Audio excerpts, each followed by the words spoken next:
A little Cowboy Bebop to open things up. And I am streaming live on Twitch this evening, as well as YouTube. Gonna let some folks get in here and we'll see what happens. I don't plan to be on here long, but we'll see.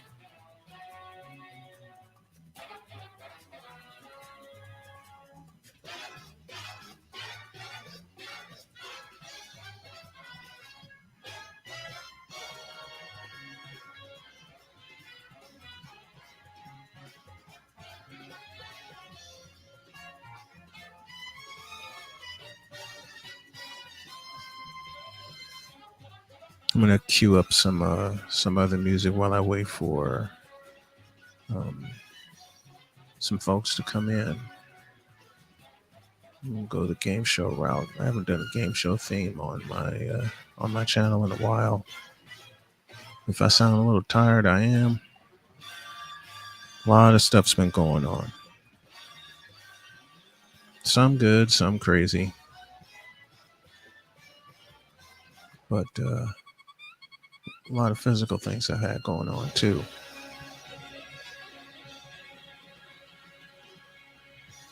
How about a little? Y'all remember the game show Battle Stars?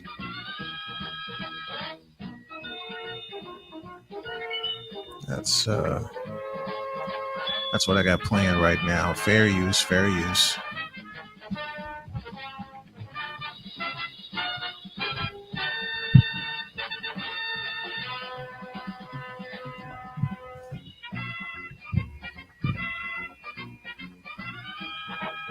And I'm also keeping an eye as the Stallions just scored a touchdown, but they missed the extra point. I'm keeping an eye on the USFL championship game. With 3:09 left, the Stallions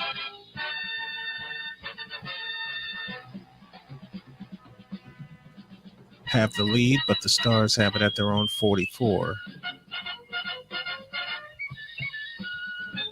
Oh, I got people in here. Dr. Phil, Philip Britton, I beg your pardon. What it do, Snowman? Hey, what's up, Phil? Gerald Wisniewski in the house. Sick Diggy. Happy 4th of July. Snowman on the night hour. It should be spicy. Yes.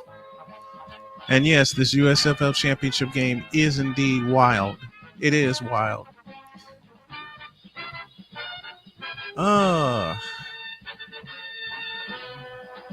I haven't done this in a few days. Like I said, I haven't done it in a week, actually.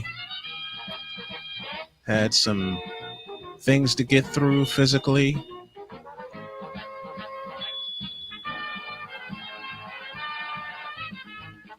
So the Stars have it on their own 43 with 3:09 left.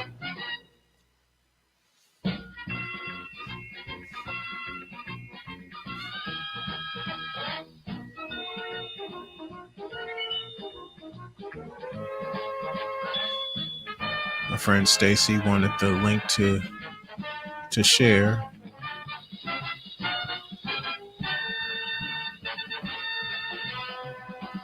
Oh,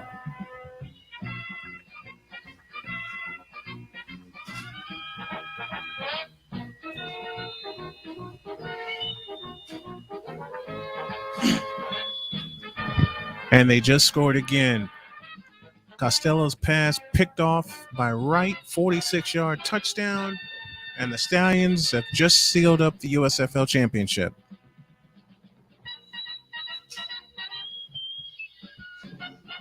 Oops.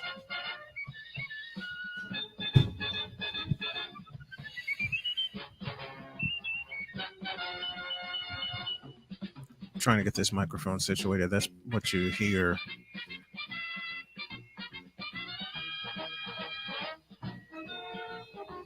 In a moment, Gerald.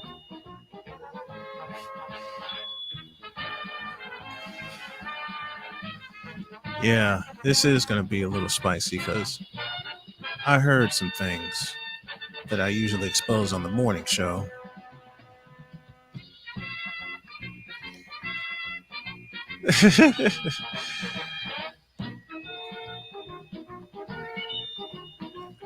Should be Night Shift by Commodores. Well, tonight it is. Tonight it is. Like I said, I don't know how long I'm going to be here, but we shall.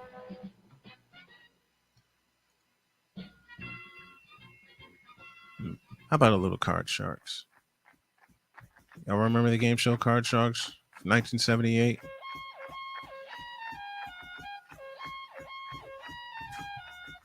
Thank you all for joining me here tonight. Like I said, I'm keeping an eye on this USFL championship.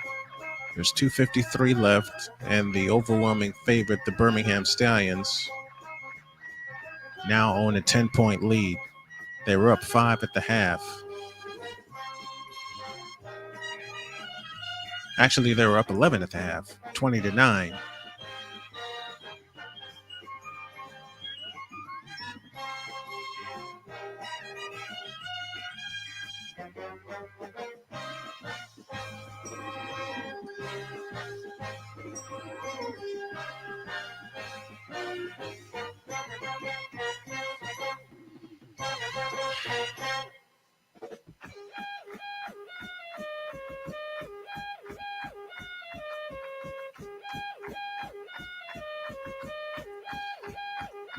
Hey, Mr. Redden, how are you doing tonight, my friend?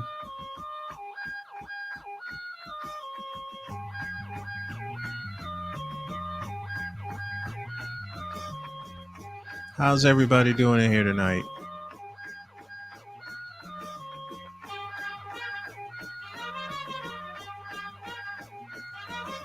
$2:15 to go.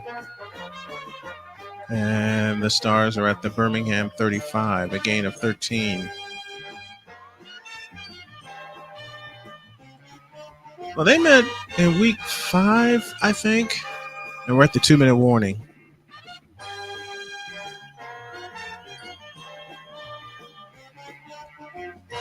And Birmingham put 30 on them. They trailed Birmingham trailed 17-7, and then scored the last 23 points of the game and won it 30-17. They got 33 here tonight.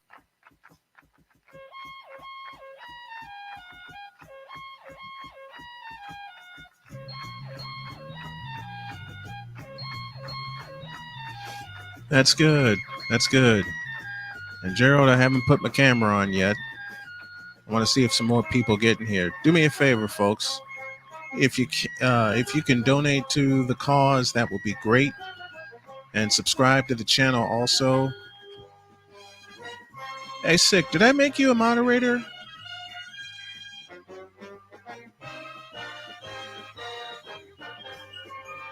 What's everybody's plans for the 4th? I know I'm going to have some family time. I thought the Stallions would go 10-0 since every game was played in their stadium. I thought they would too. Houston got them, though. I remember a game called Telematch. It was a West German game show from the 70s. I'll have to check that out. I don't know if there's any footage of it, but I'll have to take a peek at it. All right, we're at the 2-minute warning, and it's 33-23 Birmingham. A pick 6 put them up. The Maulers need some pizza for their misery 1-9 season. Yeah, that's true. Hey, folks, just got Cash App. So if you could hit the Cash App, you see the tag there. The $ Tallman Dr. K50, or hit the PayPal, paypal.me/snowman2172. That would be awesome.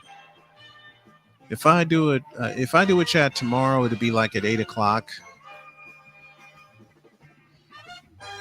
But I gotta get back on this miserable one and on their miserable 1-9 season. Yeah.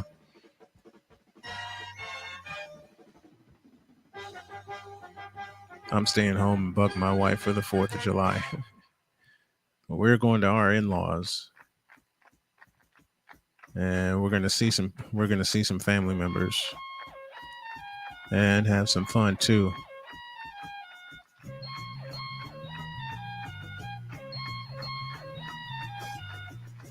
I'll put my video on in just a moment.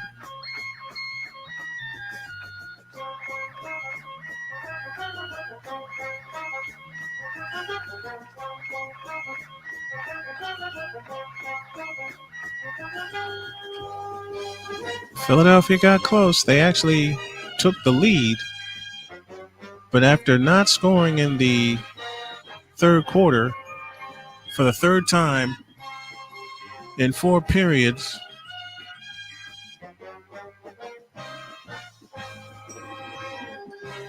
Birmingham has put up a double-digit quarter. And they've done that a lot in this championship game. They've done that a lot throughout the season.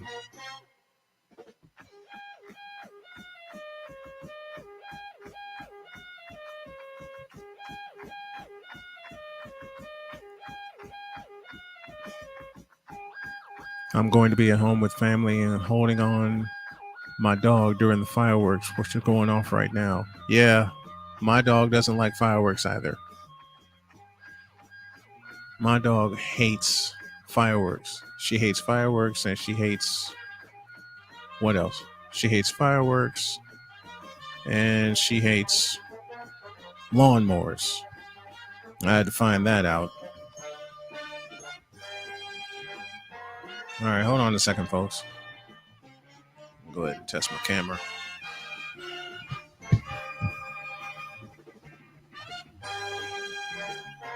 Why is the wife mad at you, Gerald? What's up with that? Why is she mad at you? Same with my dog and lawnmowers. Oh, man.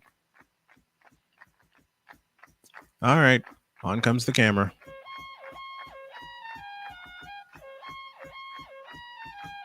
Oh, I know what I did wrong. All right, that's a little close. But the hell with it. This is also a testing ground for me also. See where I can put my camera while I'm doing the show during the day, or this at night. So bear with me for a moment.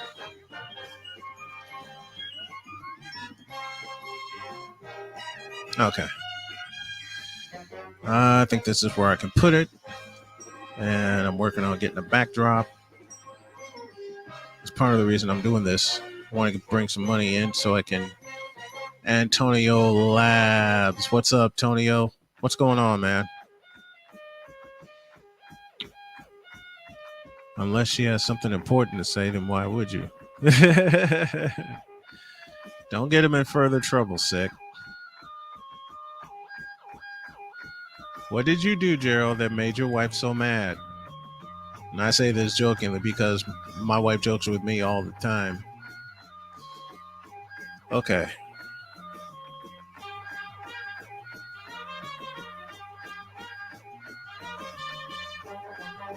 All right. I think we got everything situated. Wait, let me level it.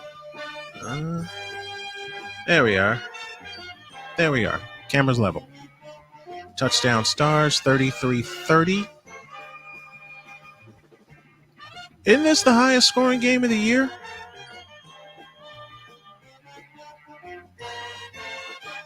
Yeah, I'm keeping an eye on the USFL championship. I picked the Stallions at the top of the year, and the Stars are making it interesting. Now, I think this is where a new rule comes into play, where if they complete a 4th and 12, then they keep the ball.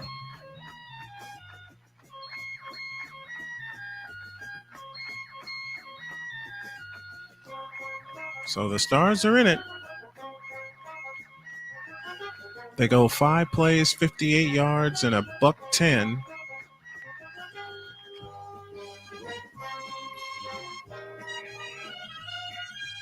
Roland made the catch from KJ Costello. Aguilar tacks on the extra point. And now you got a 4th and 12 coming up. I bet you it's a 4th and 12 coming up.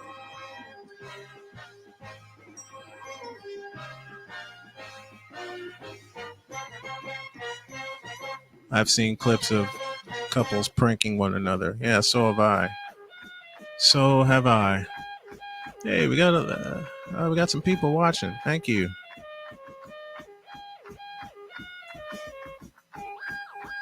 This is where I joke with Gerald. Why are you waiting on the StreamYard link, dude? And we got a fourth and 12 coming up. And I like this rule, eliminating the onside kick and all the confusion. It's a 4th and 12. If you convert it, you keep the ball. If not, you give up the ball.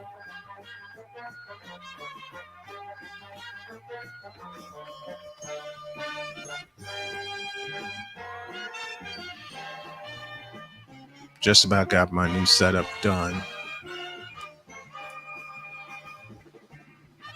Thank you, Sick. And they didn't convert, and Birmingham gets the ball.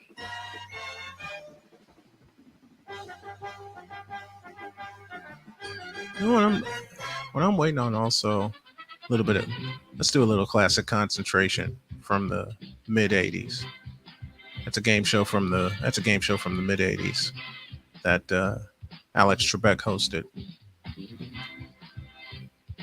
Buck 43 left, Stallions 33, Stars 30.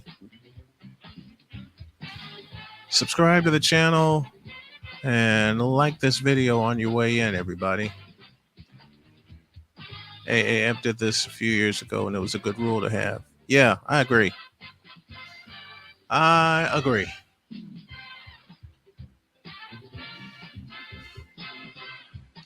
Well, in case y'all missed it, I gave a reason of why I'm not streaming live on Facebook Live anymore. Because one of my live shows got smacked.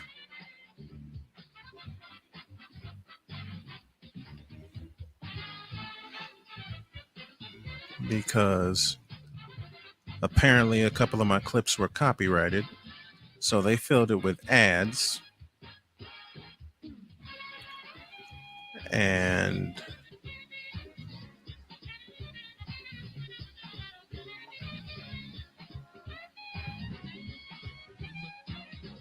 oh, God. Okay.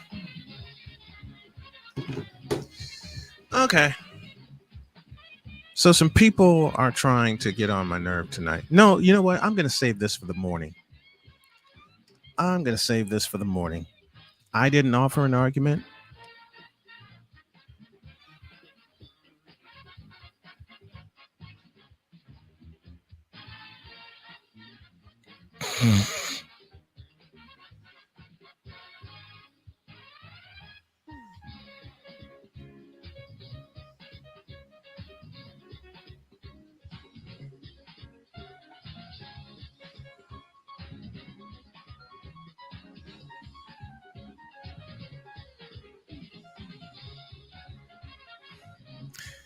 I found something where I'm gonna respond in the morning.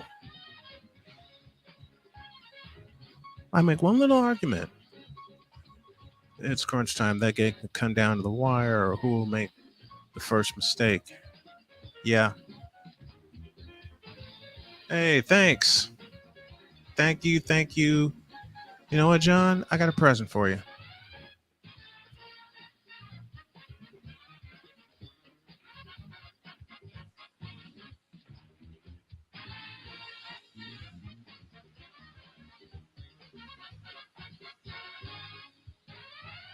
I have quite a few people watching too. I love it. I'm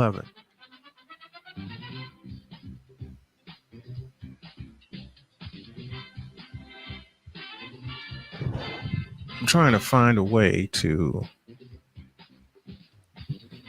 save for the morning. You can't leave out Cole Sports on the fun when you start cooking. Yeah. That sucks for Philly, but good season for them. Yeah, damn good season.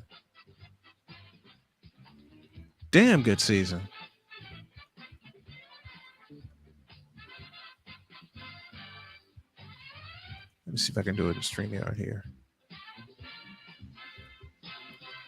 Nope. I'll have to find a way to do it. I'll have to do it another way. Hey, Gerald, you never answered my question. Why is the wife mad at you?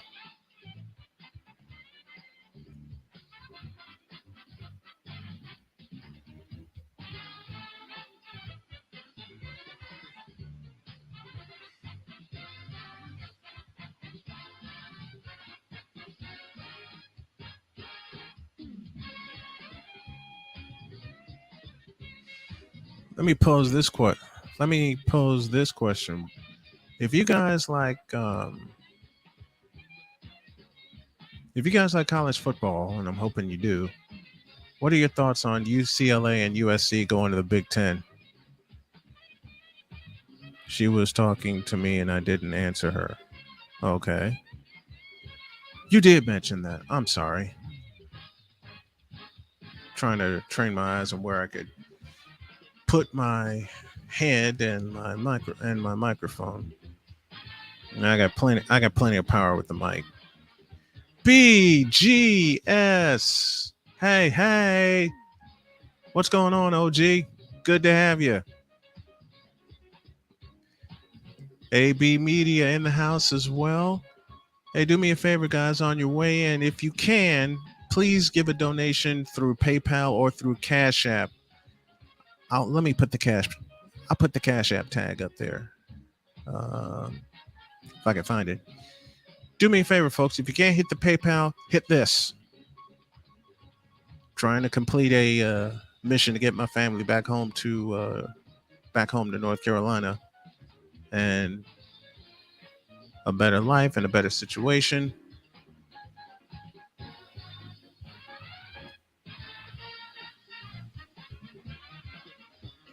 Now the Stars have it on their own 20 with 51 seconds left.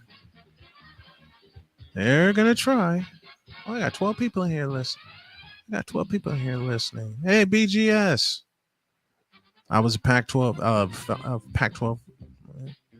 It's mine below and hearing about this news. Hopefully UCLA and USC will be better. I think so. And Gerald has put down a challenge. If we raise $1,000 tonight, he said he would shave his head and he'll do it live on Facebook. Matter of fact, so we're trying to, every time I do this is a cash grab for college. Yeah, ain't that the truth? It's a cash grab for the Big Ten, and the Pac-10 is ruined because two of their stalwarts are now gone.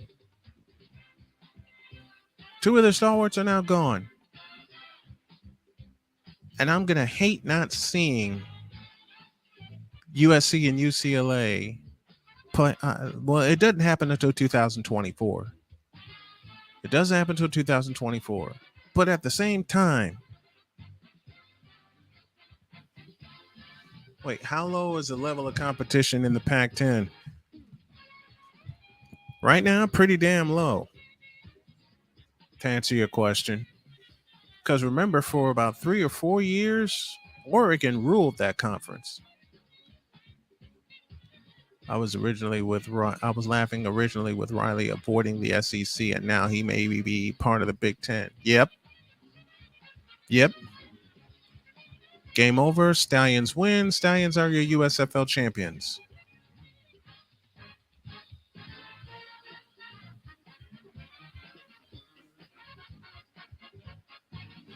So congrats to both teams. Thank you, AP Media. It sucks for the Pac-10. I remember them being the Pac-10. Listen, do y'all remember the Southwest Conference? Does anybody remember the Southwest Conference before Arkansas left?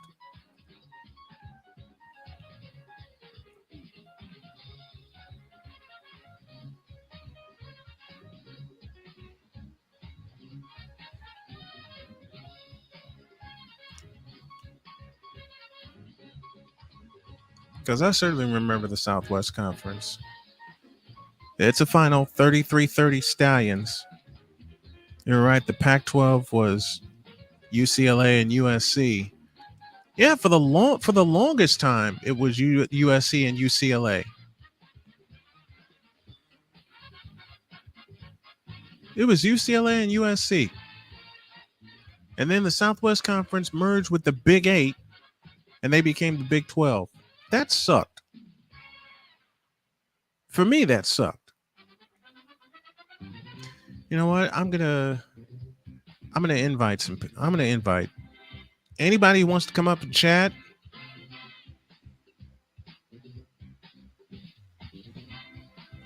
Here's the link right here.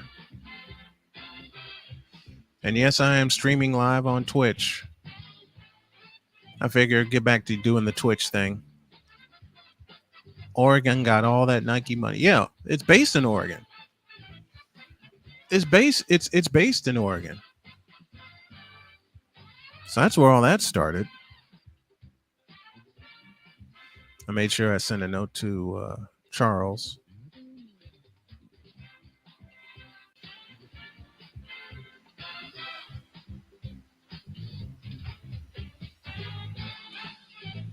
So did Oregon ruin the Big 12 or ruin the Pac-12? Bring some people in. What's up, Gerald? Hey. Hey. Why is Texas leaving the Southwest Conference? I mean the Big 12. I know it's a money grab. That's the simplest answer. Yeah, it's a big money grab for for the SEC, because Texas and Oklahoma are two of the biggest money making schools in the Big 12. Mm-hmm. Hey, Sick, let me have your thoughts.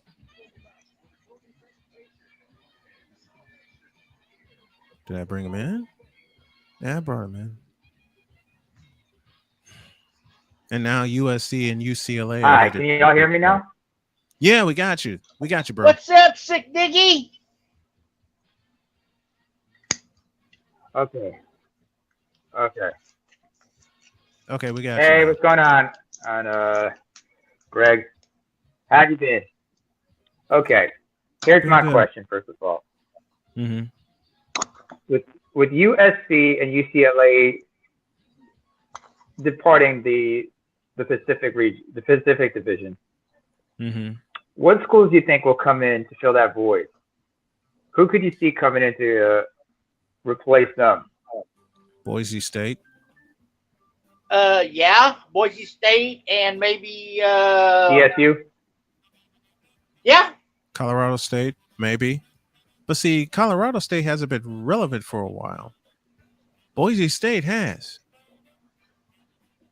So it's a popularity grab as well as a cash grab. Well, it could be. Well, we know for one it's going to be Boise State. Boise State is a go for the Pac-10. Maybe Nevada. No. Okay. No. Now we're talking about football here. What about basketball? Yeah. From a basketball perspective, however, because football brings how does that affect everybody? Most revenue. Football brings in the most revenue. Okay. Do me a favor, folks. Hit the Cash App if you enjoy the program, and if you enjoy the impromptu chat, subscribe to the channel, leave a like, and hit the Cash App or the PayPal. Okay, guys, I'm gonna jump on my laptop, so give me just a second. I mean, I can understand the whole thing about football bringing in the revenue. Mm-hmm. Excuse me? Yeah, I got you. Go on. All right. So my thing is like, I understand that football brings a lot of revenue, especially with the ball, with each ball. Mm-hmm. With each bowl, that's the broadcasting on major networks. Yes. Like the Citrus Bowl, the Patriots and all those, the Orange Bowl. Mm-hmm. Those are big money makers, or the Rose Bowl. Yes. So my question is, especially the Rose Bowl for the Pac-10. how much could these? How much? So if you're going to if you're changing conferences, how much does that affect how much does it affect the broadcasting deals and whatnot? Because if you're going from one division to another, you're going to have to possibly switch broad networks and everything, correct? Mm-hmm. Mm-hmm. Because now in 2024, if you're going from, mm-hmm. You're going Now from go ahead. Pac-12 to the Big Ten, and the Big Ten has a more lucrative broadcast deal. And remember, Big Ten Network didn't start until 2007, and they've blown up since then.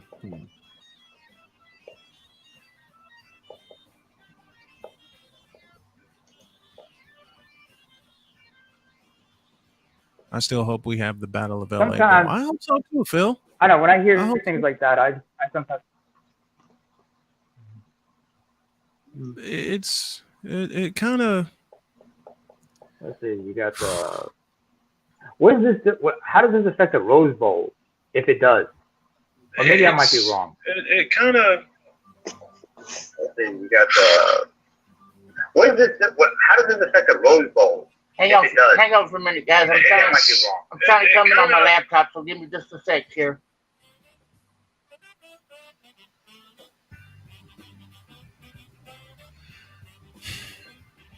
Yeah, because the Rose Bowl was Big Ten, Pac-10 for many years.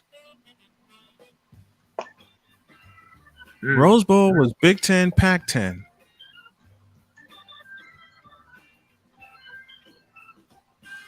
And the only two words I can think of now are "now what." Okay, Snowman, I'm on my laptop if you want to bring me in. Okay, stand by. All right, there you are.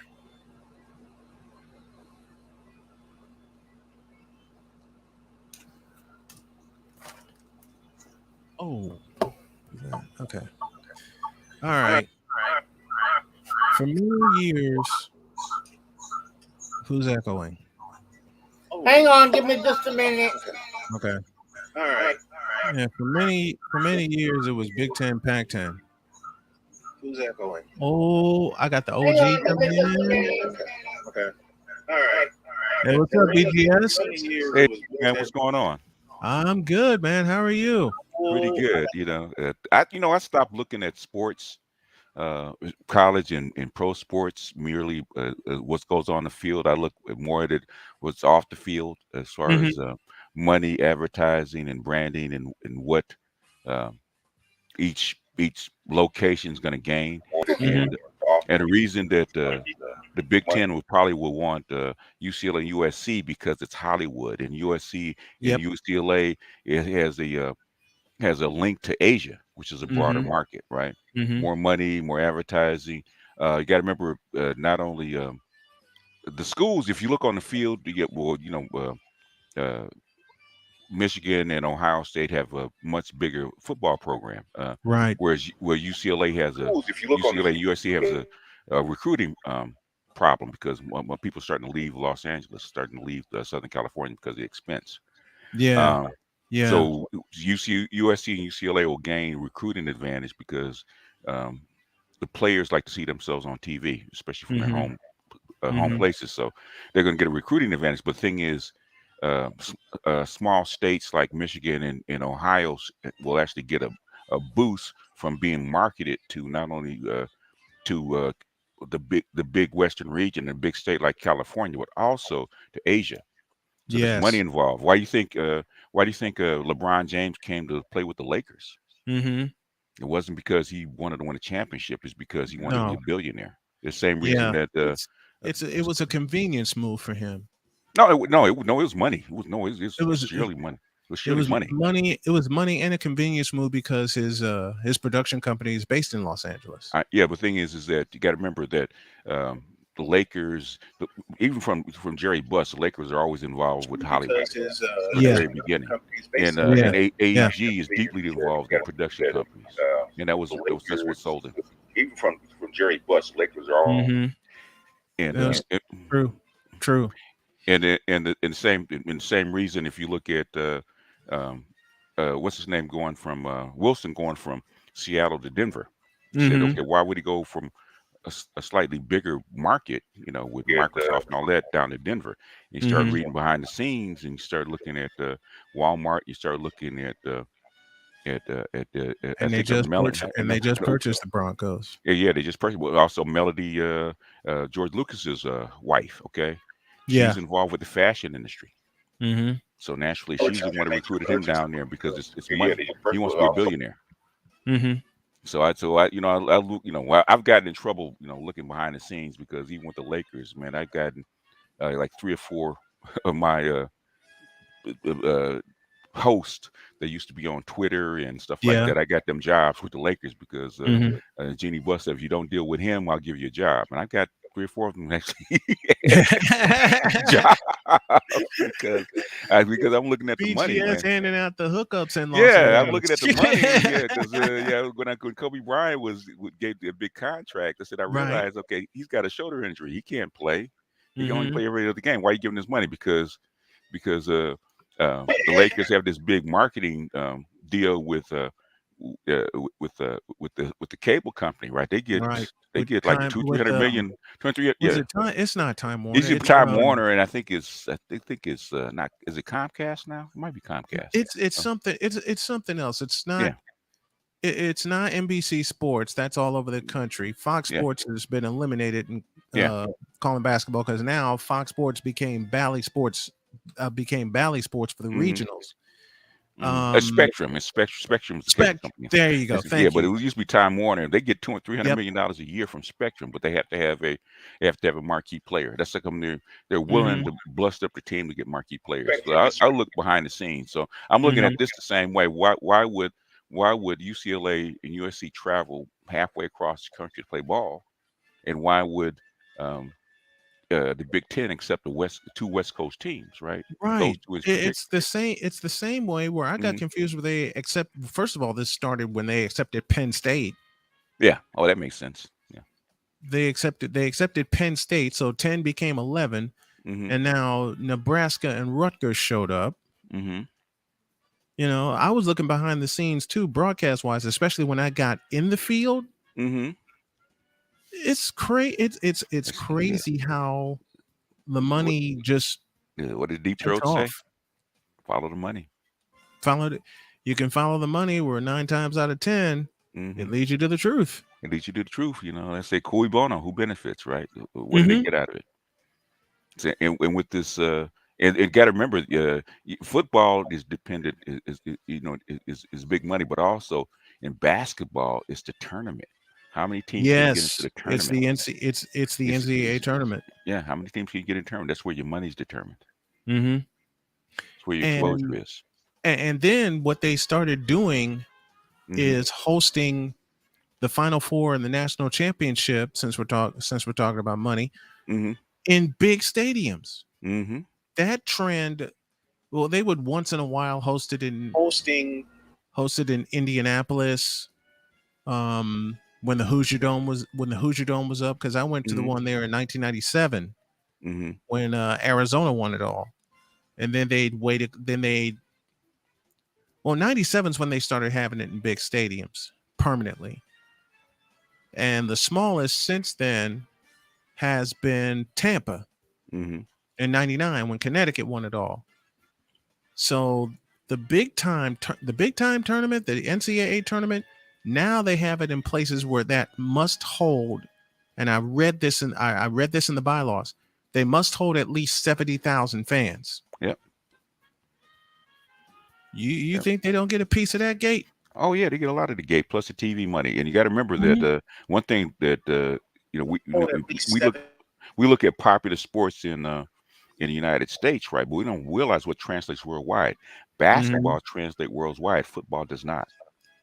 Yeah, well, football's trying to translate worldwide because they got European leagues now, European League of Football. Yeah. But everybody plays basketball in the world, especially the Asians. Yeah. Soccer and basketball. Which explains why basketball are the two biggest sports. Yeah. Which explains why blacks participating in baseball has hit the dirt. Yeah, because they're all playing basketball. All playing basketball. Yeah. So that's why the biggest. That's why a lot of your NBA players are becoming billionaires because it translates worldwide. Like Kobe Bryant, before he died, I think his company was worth close to $200 billion. $200 billion. Yeah. Man, I wish Kobe was still with us. Oh yeah, it hurt my heart, man. He's like a little brother to me, man. Because I found that out at work when I was in North Carolina that he died. and Oh man. it started circling around like crazy. And I'm like, I had a friend of mine, because I was working at Amazon. I had a friend of mine tell me, Kobe Bryant just died in a crash. I'm like, yeah, quit playing around. That's not funny. Mm-hmm. Turns out he wasn't playing I around. wasn't playing around. Yeah, I was looking at the crash scene, man, because they were showing it live on TV. 'Cause I'm in Los Angeles. They were showing that Yeah, live. a whole bunch of us were in the break room, like right after shift ended. Yeah. Right after the shift ended. Yeah. Anybody who's worked at Amazon knows it's a 5-hour shift and they work you like crazy. Mm-hmm. We were all in there. Clark Monroe in the house, the super producer from the Rod Peterson show. Yeah, but that's why I read sports now, man, because anytime I see a sports move or something like that, I always say, okay, let me go behind the scenes and look at the money, see what the names are behind the money. Why is he moving there? And I'll give you a perfect example where money came out of nowhere. Golden State. Oh yeah. No one expected that dynasty to happen, because it was supposed to be, if you think about it, BGS, it was supposed to be all about the Clippers and Lob City, Chris Paul, Blake Griffin, DeAndre Jordan, and those guys. Yeah. And after they beat Golden State in 2014, they thought, okay, that's the end of Steph Curry. Wrong answer. No. The thing is, anybody that saw Steph Curry play ball in college knew he was going to be. He was going to be an All-Pro, and he was going to be a Hall of Famer. Just in his second, when he was at Davidson, he carried that team on his back. At Davidson, an All-Pro, and he was going. Anybody knew that. And then, and then when they got Klay Thompson, I said, okay, this team can go somewhere. All they need is a few pieces. And the constant argument is that this was Mark Jackson's team, talking about the 2015 champions. Like, this is Mark Jackson's team. Where's his credit? Well, Mark Jackson kept starting Andre Iguodala, and Steve Kerr said, I need you to come off the bench. Yeah. Best move ever made. That move right there. Also putting Draymond Green in the starting lineup. What's up, Omar? I'll put the StreamYard link in the chat. Anybody wants to come up and chat with us, go right ahead. If y'all feel it, donate to the Cash App. You see the tag, Tallman Dr. K50, or you can donate via PayPal, paypal.me/snowman2172. Yeah, I mean, it was a stroke of luck, man. They drafted well, because the key to that team is Draymond. The key to that team was Steph Curry and Klay Thompson. Okay. Yeah, when they paired the draft, in the league. Yeah. When they paired the Splash Brothers together. Yeah. That since the Splash Brothers have been in the Bay, they brought in like $5 billion. And then that's also what led them to build the Chase Center. Silicon Valley, baby. All that Silicon Valley money. Yeah. Northern California is rich. I mean, what is it? The two largest financial centers as far as money's concerned. Yep. Is New York, one New York, Silicon Valley number 2, and LA number 3. 1, 2, 3. Where all the money is. G-Dub, stand by. I'm still trying to figure out your echo, because I want you as part of this conversation. But every time I unmute you, G-Dub, stand by. There's that echo. I don't know if it's me. It might need a headset. Yeah. Because everything's from on my end's wired through my mixer. We'll get it figured out. And I see him shaking his head right now. Oh, okay. Step out and step back in one more time, G-Dub. We want to get you in on this. But the line from the two Jakes, follow the money.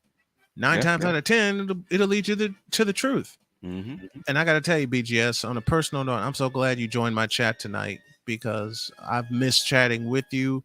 I've missed so many times you and Charles, being in the same stream. So thanks for hopping on tonight. It's really just here to support, man. It's really appreciated. You know what? I'm gonna go ahead and make you a mod for this channel. So when you do come aboard, you can help spread the word about it. But I'll tell you what, man, the money is the money is crazy. And plus, with the NBA, they've upped the cap. Where your thing is, where's the money coming from? They upped the cap. Mm-hmm.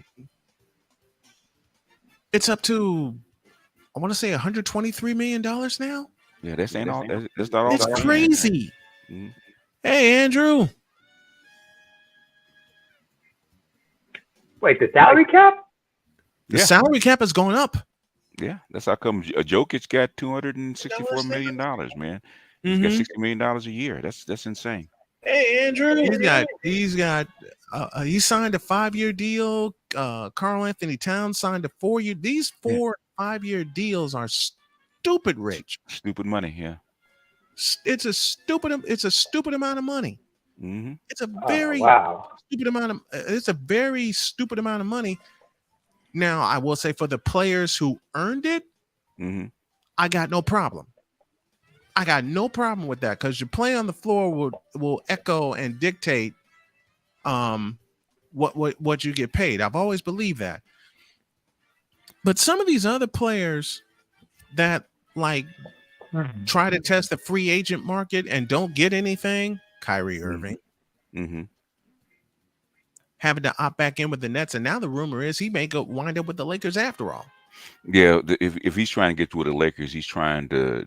So, if anytime I see cats trying to come to the Lakers, I look at them with a little side eye because there's something beyond basketball they're trying to do. And that's what the NBA is going to. It's beyond basketball.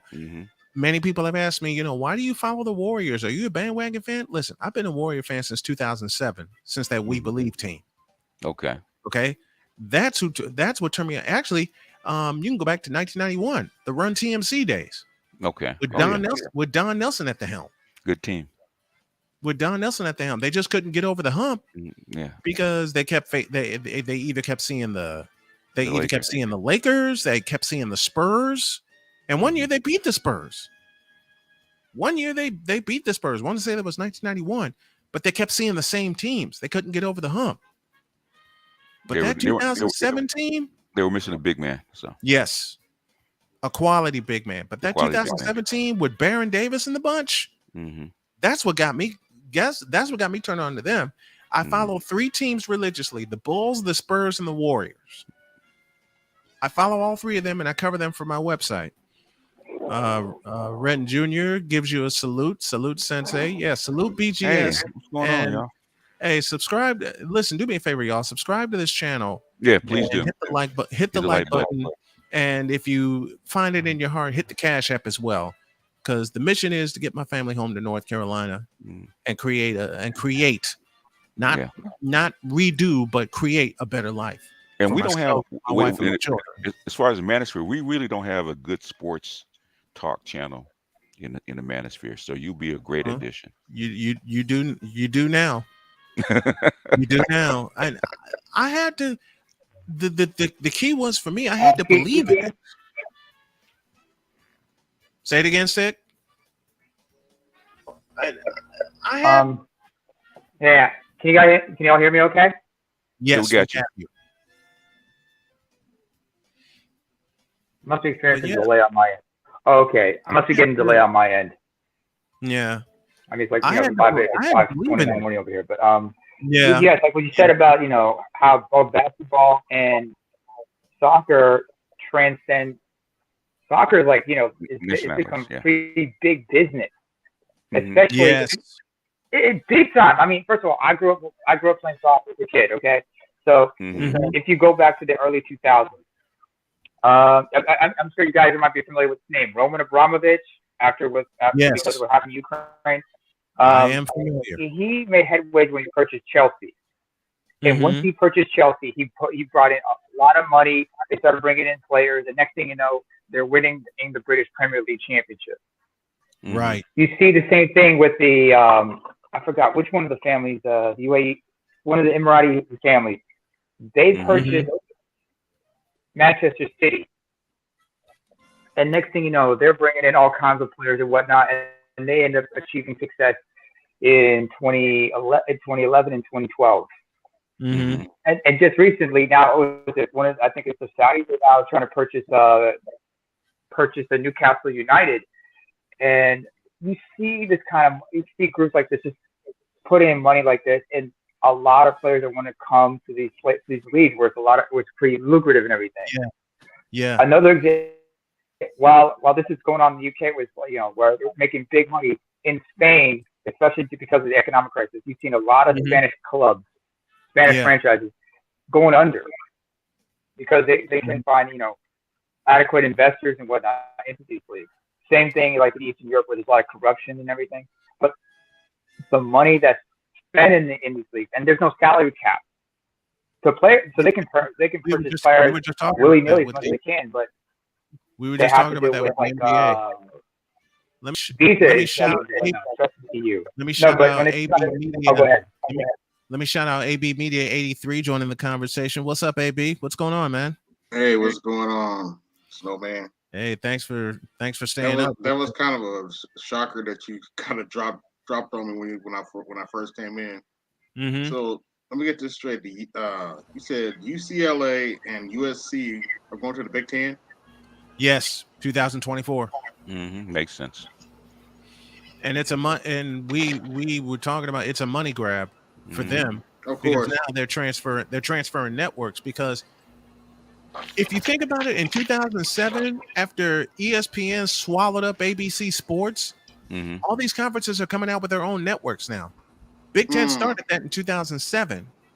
And then it was the Pac-12 network that came next 3 years later. And then you had the Big 12 network a year after that. And now you have individual schools. Gerald, I think I have you without an echo. Thanks for sticking around. They still don't want to play these players. Yeah, I can't come in through when we do it through YouTube. Mm-hmm. I can't come in because I can't come in that way. So from now on, you're gonna have to send me the link to my inbox. I can do that. Come on through that way. I can do that. Yeah, I had a chance to check out AB Media 83's channel and the video he did tonight, and I was checking out his channel while I was prepping for this. So AB, thank you again for hanging with us. BGS, Sick Diggy, thank you all for hanging tonight. It's a fundraising stream for old Snowman tonight because got a mission, and that mission is to get my family back to Carolina. But we gotta take care of some things. Do it. If you can, guys, when you come in, subscribe, hit the like button, leave me a comment on one of the videos, and also tap the Cash App and the PayPal. I'll put the scroll back up here in a minute. But as long as we're talking about money, it's a money grab for these. What's going to happen is, and someone brought this to me. What's going to happen is you're going to wind up crowning not one but two national champions, one from the SEC and one from the Big Ten. Because what could eventually happen, and this is what I see happening, is each team hosting their own tournament. Really? Hosting their own football tournament. So we could wind up seeing split champions yet again. And we haven't seen a split champion since 2004. I want to say 2004 was the last time we had a split champion. Because that's when the Bowl Championship Series, the BCS, was busy controlling things. And you can't tell me they weren't controlling the money. Oh yeah, they're controlling the money. Yeah, but the second thing I want to say is that if you look at Ohio State and in Michigan, right? What they don't have is a digital city. Okay, they don't have Los Angeles and in the Silicon Valley, and even like University of Texas, right, where Austin is, right? They're becoming what I call emerald cities or digital cities, right? Okay, and how do you attract that digital money in? You got to have people that are into that environment actually invest in it, right? So you got to have the 21st century investment. Yeah, so you got to have a reason to attract that investment. And most of these digital cities like that are built around, especially outside of the bigger cities, metropoles, are attached around what? College campuses, all right? Right. So that's another reason why AB, where are you from? Let me ask you that real fast. AB, where are you from? Indianapolis, Indiana. India, a city I'm very familiar with, Lucas Oil Stadium, which I hope to see a fourth time and be in the radio booth. To BGS's point, I've actually been to Cleveland. I know some people from Cleveland, and they're trying to get to that Emerald City status. I can tell you that there was a lot of new infrastructure. Mm-hmm. The last time I went to Cleveland, it just took them so long. An awful lot of new infrastructure.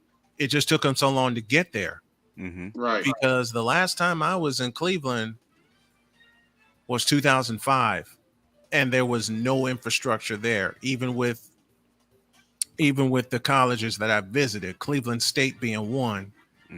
And there was like no digital infrastructure. And what we mean, Omar, with the digital city is a big time digital infrastructure. And BGS mentioned something that is so true. If you're not close to a big city, you're not going to have a chance to get a digital city. Give an example. Where the Big Ten headquarters locate, the Big Ten Network, I beg your pardon. Big Ten Network headquarters, Chicago.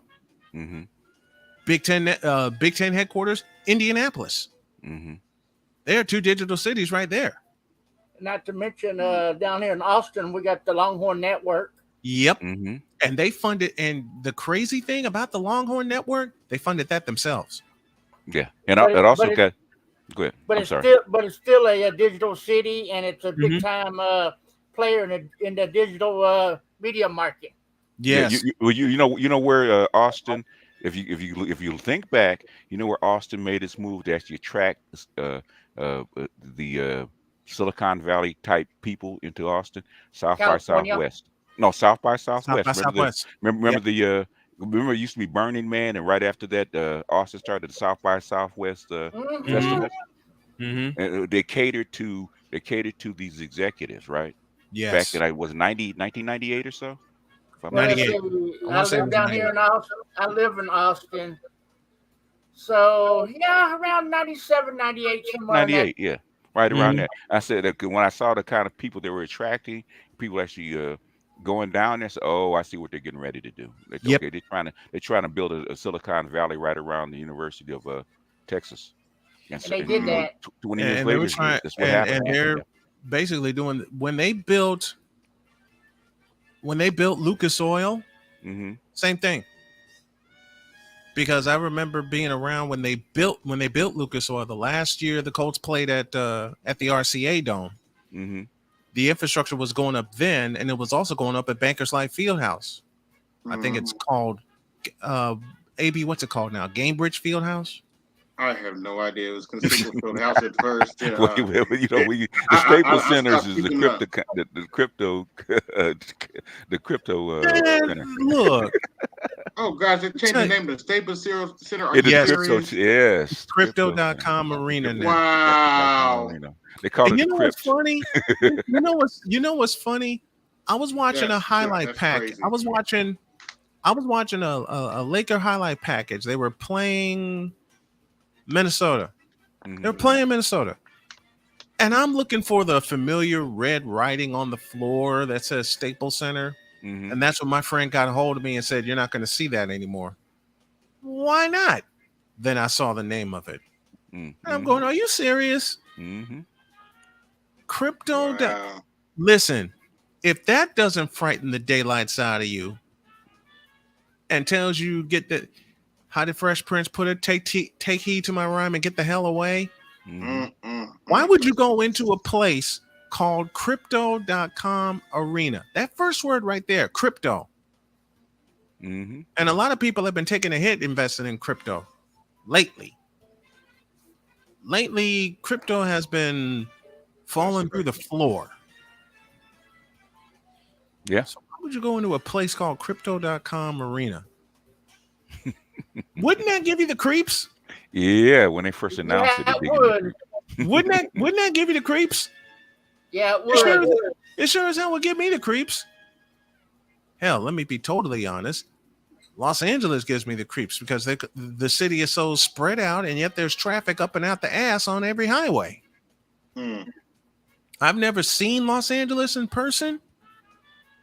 I've never seen Southern California in person, but I've seen pictures.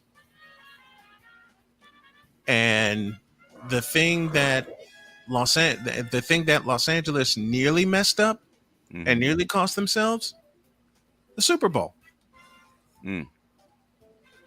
Because I had a friend of mine that a friend of mine that wanted to go cover the Super Bowl, and I said, "Don't do it, don't do it." And he says, "Why not?" I said, "You're flying out of New York. We're talking about a red eye from New York to Los Angeles. We're talking 3,100 miles. Then you have to. There's no way you can rent a car and drive because all those cars are gone for that weekend. I mean, hell, they were gone 2 weeks prior. Let's be real. When it was determined that it would be the Bengals and the Rams in the Super Bowl, every rental car within that radius was gone. Was gone. So you're gonna have to Uber your way from the airport to Los Angeles, to Inglewood. Yeah, which is like 6 miles, okay, from the airport to the stadiums, like 6 miles. Which I'm sure it's going to cost an arm and a leg. I remember when they host. I remember when they host the Super Bowl here at Lucas Oil Stadium. I kid you not, for the nosebleed seats, I think it was some absurd number. They had already sold out, like $800. I believe it. Yeah, I believe it. Which is why I was in a little restaurant called Mother Hubbard's enjoying the Super Bowl. I was in Chicago, and my mother asked me, "What are you doing for the Super Bowl?" I said, "Mom, I'm not going to be here at the house. I'm going to be somewhere where I can eat, where I can drink. I don't have to worry about driving, and I can enjoy the Super Bowl." And she says, "Okay, well, who are you picking?" "Picking the Giants." I said, You're Shout out to the Giants for keeping. She says, "You're picking against Tom Brady?" Yep. I hate Tom Brady. She says, "Why that?" "Because Tom Brady's trying to be my hero, which is Joe Montana." Well, he's past him. So I've had many people ask me, why don't I put Brady above Montana? 2 goose eggs. Montana never lost in the Super Bowl. And he never threw a Super Bowl interception. Ooh, that's true. Yeah. So I sat in Mother Hubbard's watching Eli Manning pull off his second miracle against Tom Brady. And I was full of food and liquor that night and left out with $1,000. I'm sure you did, because you're the only one that would have picked him. Somebody, listen, I had 3 different people. I had 3 different people bet me because I was surrounded by Patriots fans. Surrounded by Patriots fans. And I walked in, and the guy that at the door, because I came at 5:00 Central Time, the guy at the door knew me, and he said, "Just pull your wallet out and just make believe you're showing me your ID because I've seen you here before." Okay, cool. So did that. All the folks behind me were complaining, going, why does he not have to show his ID? Because he's been here. Because I know him. Had a prime table, big screen in front of me, surrounded by Patriots fans. They were all excited. And I said, the Giants are going to beat you again. Well, 4 people bet me, and those 4 lost $250 a piece.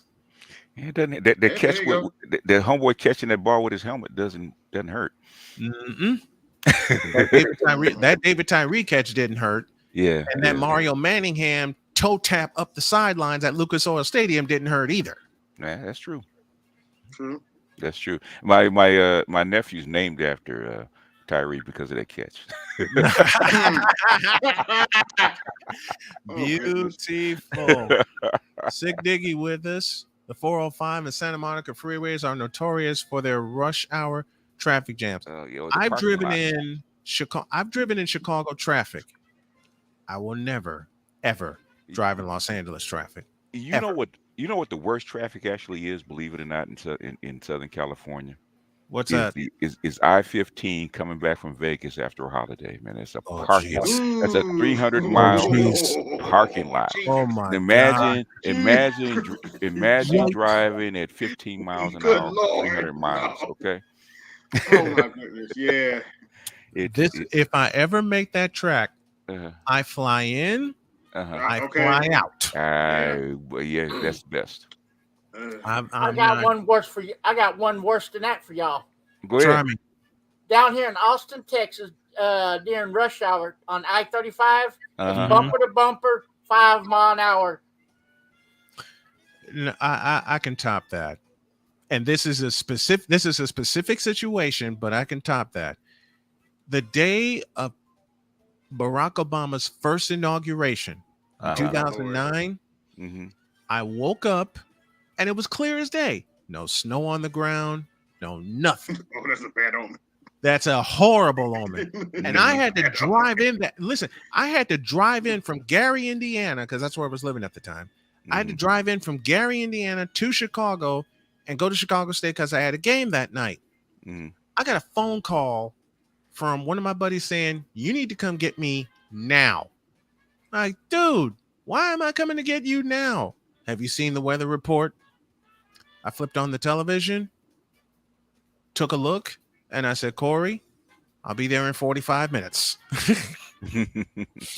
But man, I got out of there. I got on the highway and the snow came down. Oh, ooh, yikes! And the snow came down to the point where Corey called me 3 different times. Where are you? Stuck with people in front of me. And you know when weather, AB, you live in Indianapolis. You know when weather happens, people can't drive worth a damn. Oh, they definitely can't drive down here in Texas. But it's a whole nother level up in the Midwest because yes, it is. We have to deal with when ice. It happens, people can't drive worth a damn. And when that sudden snow happened, I was listening to the inauguration. It was on WBBM, CBS radio, and I'm just going up a hill on 80 at 5-10 miles an hour because everybody was trying to smash into another, trying to weave their way in and out of traffic. Oh yeah, you got to drive slow on. You have to drive slow on the ice because if you lose traction, it's over. You're dead. Your brakes don't. You're dead. You're dead.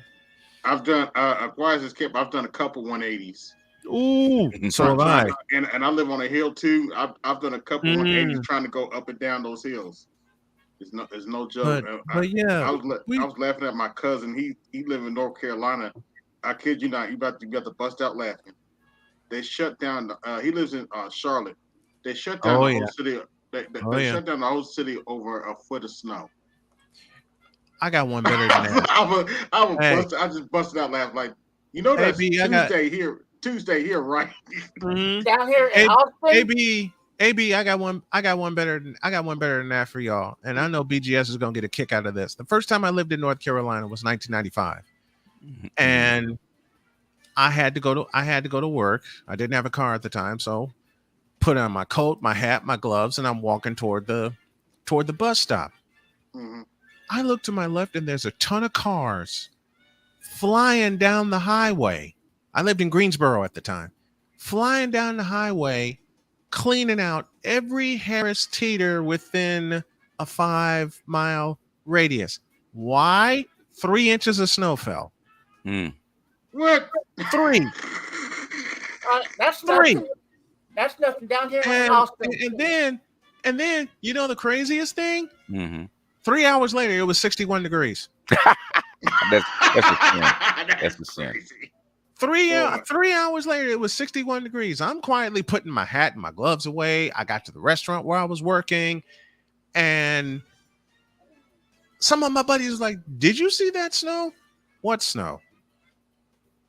Like, you didn't see all that snow fell?" I said, "That's nothing. I'm from Chicago. I've walked through worse to the point where my toes froze and I had furry boots on. This is nothing. This is one thing I really have to shout out Barack Obama for. They shut down Washington D.C. for a snow day. He looked at them, he's like, really? We from Chicago. He's like, really? We from Chicago. This is a joke compared to what we have to go through. This is nothing. I got one for y'all. Lay it on us. Down here in Austin, Texas, if we get an inch of ice, just an inch of ice, the city shut down. I believe it. This is why everybody that goes to a game at Darrell K. Royal Memorial Stadium prays for no weather, including a good friend of mine who's the voice of the Texas Longhorns, Craig Way. I need you to get with him and see if he can come on to my show one time. I would love to have a celebrity on my show. I'd love to have him too, but he's busier than me. And I haven't done play-by-play in 2 years because of health reasons and COVID and things like that. But this is the year I said, I'm getting back in the booth full time. But all of this, and BGS mentioned something at the top of this conversation, looking behind the scenes, especially when it comes to college sports, where all the if y'all look at the scores table and all the advertisements that's come in, why do you think the tables are lengthening now? So they can get all their ads in. That's where the money is. The money's not the money. The money's in the fans' eyeballs. That's where the fans come in, eyeballs. But the marketing money, man, that's where the money is, man. And that's overseas money, tap into it. Yeah. That's why I'm doing more simulcasts with my radio station and my television station, which I'm building. I'm doing both. I'm bringing back the old school with the Bulls and the Pacers and everybody that would have. They have one radio network and one television network, and they mesh them together, and it was a simulcast. Yeah. I've had high schools look at me like I'm nuts. Of course.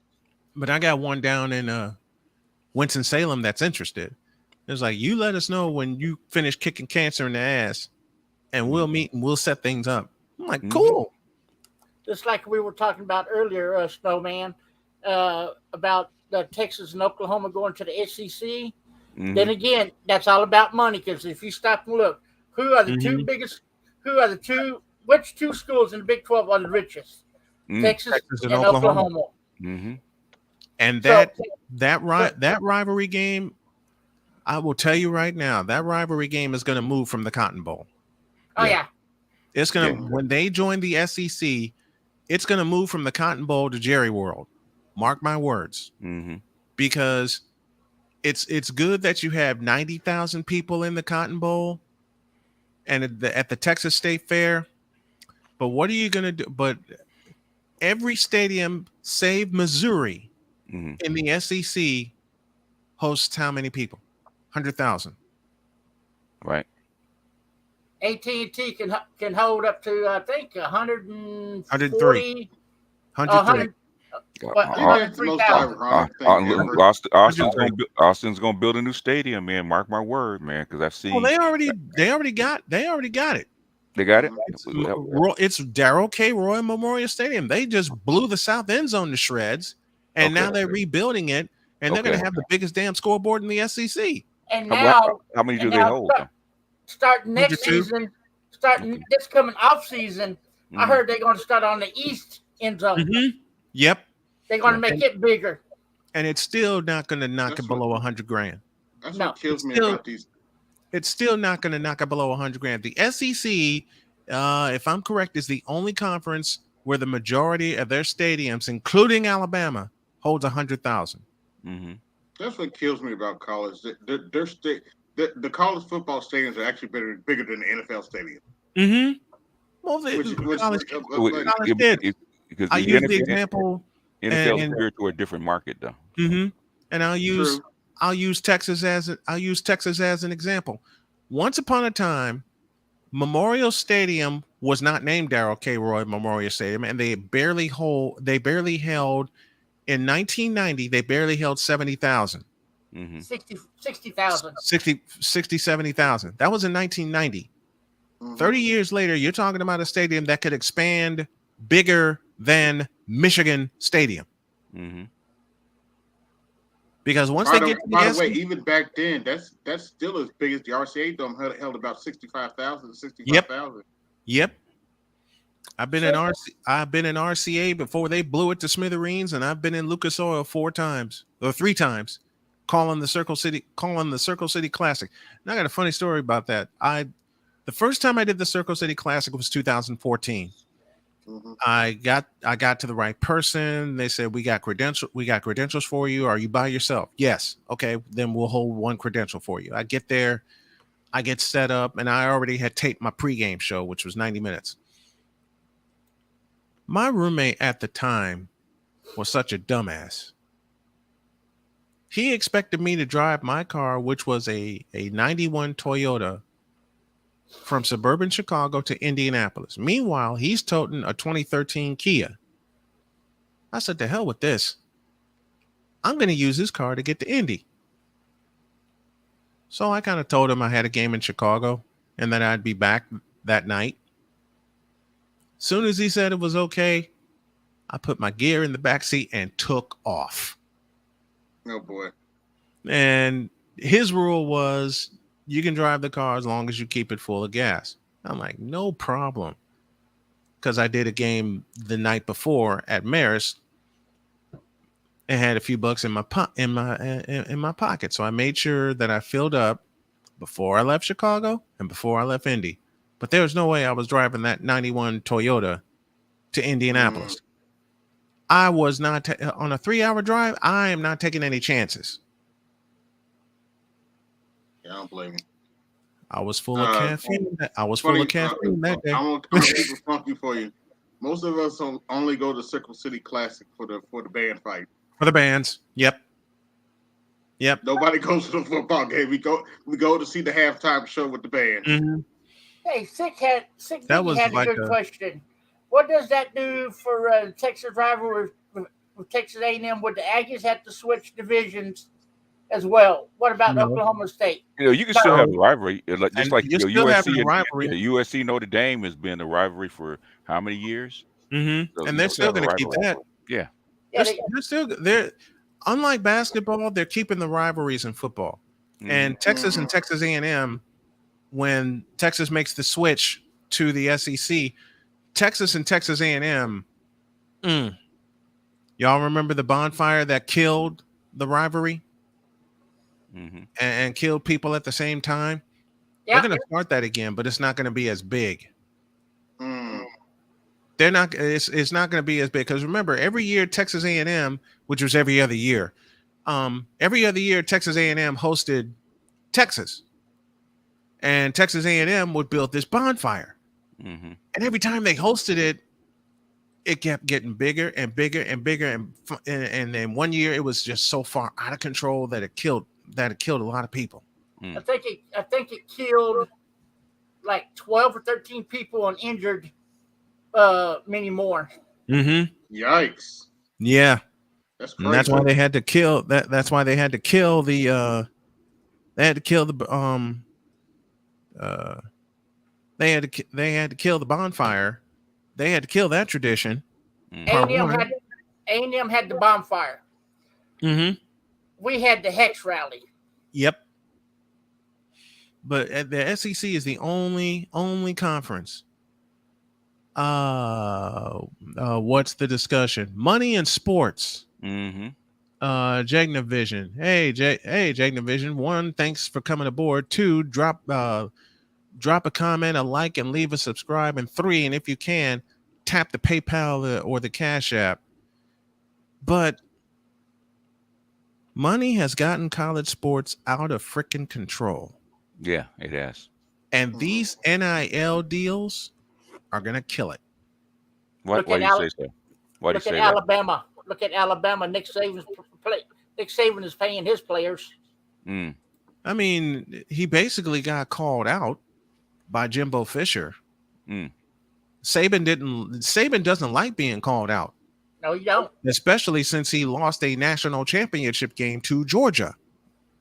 I was laughing about that game. I was laughing I'm like, that's what you get for cheating, Nick. Mhm. Well, I said, Well, if you ain't cheating, you ain't trying, right? So True. well, Look, Nick Saban was humble when he was at LSU. When he got to Alabama, his ego was way up, skyrocketed. Yeah. Mhm. Now, does he have the championships to prove it? Absolutely. But when Jimbo Fisher called his ass out, especially after the NIL deal started raining down on places other than Alabama, Mhm. yeah, he didn't like that. Yeah, look at the one and done in Kentucky in basketball. Oh my God, the one and you know what, BGS, thank you for saying that. The one and done rule has ruined basketball. Yeah, well, It's ruined it for college and it's ruined it for the NBA. But that was the only way. There's the only way to keep the. That was actually a deal between the NBA and the and college, right? Because the NBA was just going to basically say, well, if you're 18, you can come on and play pro. So how you Yeah. going to keep the big players from skipping over college? So basically, even the one and done rule actually kept the top notch players in college. At least it's a compromise, like the Missouri Well, compromise. they need to make it at least 2 years. I would think so. I would think so. I would think one and done? Well, no, we can't do. That's old Magic Johnson days. The 3 years, Mhm. junior eligible. We Well, can't do that. Magic left after his sophomore year, and that was upon the advice of Judd Heathcote. Mm-hmm. Judd Heathcote said, "You got nothing more to prove. You won a national championship. You did your 2 years. Go see what you can do." What does he do in 1980? Wins the championship and becomes Finals MVP. Mm-hmm. Yeah. Well, the thing is, they got rid of the old hardship rule. Mm-hmm. So basically, then I think they get sued in the Supreme Court about that. I think that was one reason why they said you couldn't stick the amateur rule. Once you're 18, you're eligible to actually go play in the pros. Yeah. And so that was actually a compromise between the NBA and the but it's college. watered it down. And what do you think? You think that eliminated if the guy's 18, he wants to go to the pros, and keep college basketball for the kids that want to go to college? Would you say that would be a better rule? I'm a traditionalist, but yes. Okay. Yes. Okay. I agree with I'm that. I'm a traditionalist, but yes. Because if you go to college to play your sport, especially basketball, there's a word beginning with the letter M that it allows you to do. Mature. Because when you see some of these kids getting drafted after their freshman year, Paolo Banchero and others, after their freshman year, and I'm going to say this tomorrow on the morning show, they're not thinking about basketball. They're thinking about advertising. And money. They're thinking about the money. They're thinking about how much money they can get from advertising. And LeBron James started the latest wave of this shit. Because Nike gave him $90 million before he put foot to floor.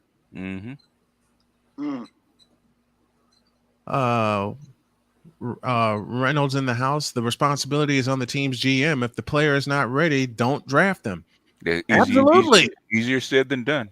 Yeah, much easier said than done. Much easier said than done. Because if he provides an immediate fit, we're going to go ahead and pull the trigger. Yeah, because if he's high commodity in high school and he becomes famous, and then that's interest to your fan buzz, as far as the people buying tickets. Just ask. Don't talk about Jonathan Bender like that. Come on, man. What is it? The love of money. All I got to say is on that last comment, and BGS is so right. Easier said than done. All I have to say are 3 words. Just ask Cleveland. 2 occasions. LeBron James, Kyrie Irving. And Kyrie Irving has some nerve balking about him, about what he's worth. Kyrie Irving, you don't say what you're worth. And yes, I'm a traditionalist, but I'm going to go there when you only played 11 games at Duke University. And Mike Krzyzewski was so happy that he left. He was whispering to himself, "Don't let the door hit you in the ass on the way out." Wow. Because coaches like that in the ACC, dearly departed Dean Smith, Mike Krzyzewski, Roy Williams, dearly departed Bobby Cremins, they don't play. They didn't play. You get your ass to class, you pass your classes, then you come play hard. Then you come play hard for me. That reminds me of another coach, Bobby Knight. Robert Montgomery. You climbed in my head. Robert Montgomery Knight. Mm-hmm. And he is, even when he got fired from IU, he was revered, and he's revered now. When they had that reunion 3 years ago, I think, when he came back to Assembly Hall. Mm-hmm. Yeah, he was revered. He is Robert Montgomery Knight is revered. Look, I didn't like him at first, but then I got in the gym and saw how some of them saw how some of those top athletes operate. Like, yeah, you need. Yeah, Bobby, don't get twisted. Bobby Knight is crazy, but ain't nothing you can do about it. Mm-hmm. But you need somebody like that to coach those guys. That's why I mentioned the old coaches I grew up watching: John Thompson, Dean Smith, Roy Williams, Mike Krzyzewski. And I think Mike Krzyzewski saw the handwriting on the wall. Yeah, he's old school. He's too old school. When the NIL thing was passed, he said, "Fuck this shit, I'm out." Roy Williams did it a year earlier. He saw this. Oh wow, they gone. Yeah, okay. Roy look. Roy Williams is old school. Mike Krzyzewski is old school. All right. When they saw this coming. Like, I'm out. Because now it gets to a point where you can't tell the kids anything. They're not going to be there because they're, you see that in track now, whether you have one and done in track now. How many national championships did Bobby Knight have? 2. Was it 2? I thought I had a little more than that. No, 3. Yeah. 3. 1976, the undefeated year. 1981, won it at the Spectrum. 1987, won it at the Superdome in New Orleans. Okay. This is why people don't, and present company excluded, including Sig Diggy. This is why people don't debate me when it comes to sports. Like, you can't back up your opinion, motherfucker. I can back up what I say. I back up what I say. And what I've said about LeBron James pisses a lot of bronsexuals off, but I don't care. What? But I don't care. Listen, Colin Cowherd said it best. I may fall flat on my ass with this, but I don't care. It's all about the money. Care. It's all about the money. They gave LeBron James, and let me just go on and dive into the deep end of the pool. Yeah. They gave LeBron James, Nike gave LeBron James $90 million in the form of a contract before he put foot to floor. Yeah. Why? He ain't worth it. Yeah. Oh no, he's paid off. Don't get it twisted. He has paid off. He's paid off. The backdoor point to that is Nike waited with MJ to see what he could do part of the season in Chicago. And they knew they had a winner. Okay, that's when they created the Air Jordan commercial. And once Air Jordan hit the court and then hit the airwaves, it was over after that.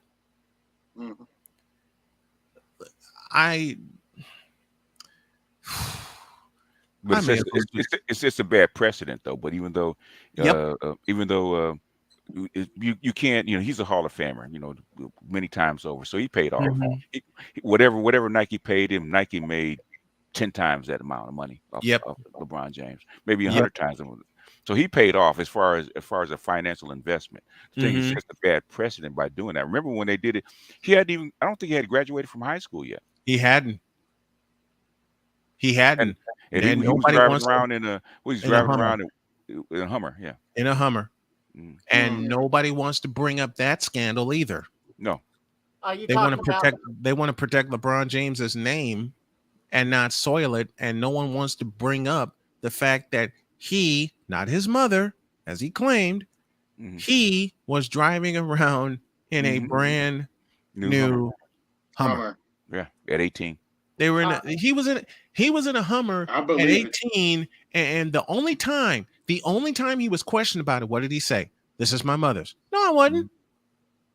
Don't do no. It's in her name, but she didn't buy it. It's in her name, so they can technically make it legal. Yeah, allegedly. It's like drug money. Okay. My mother. Do that again for me, AB. Do that again for me, AB. Yeah, it was allegedly.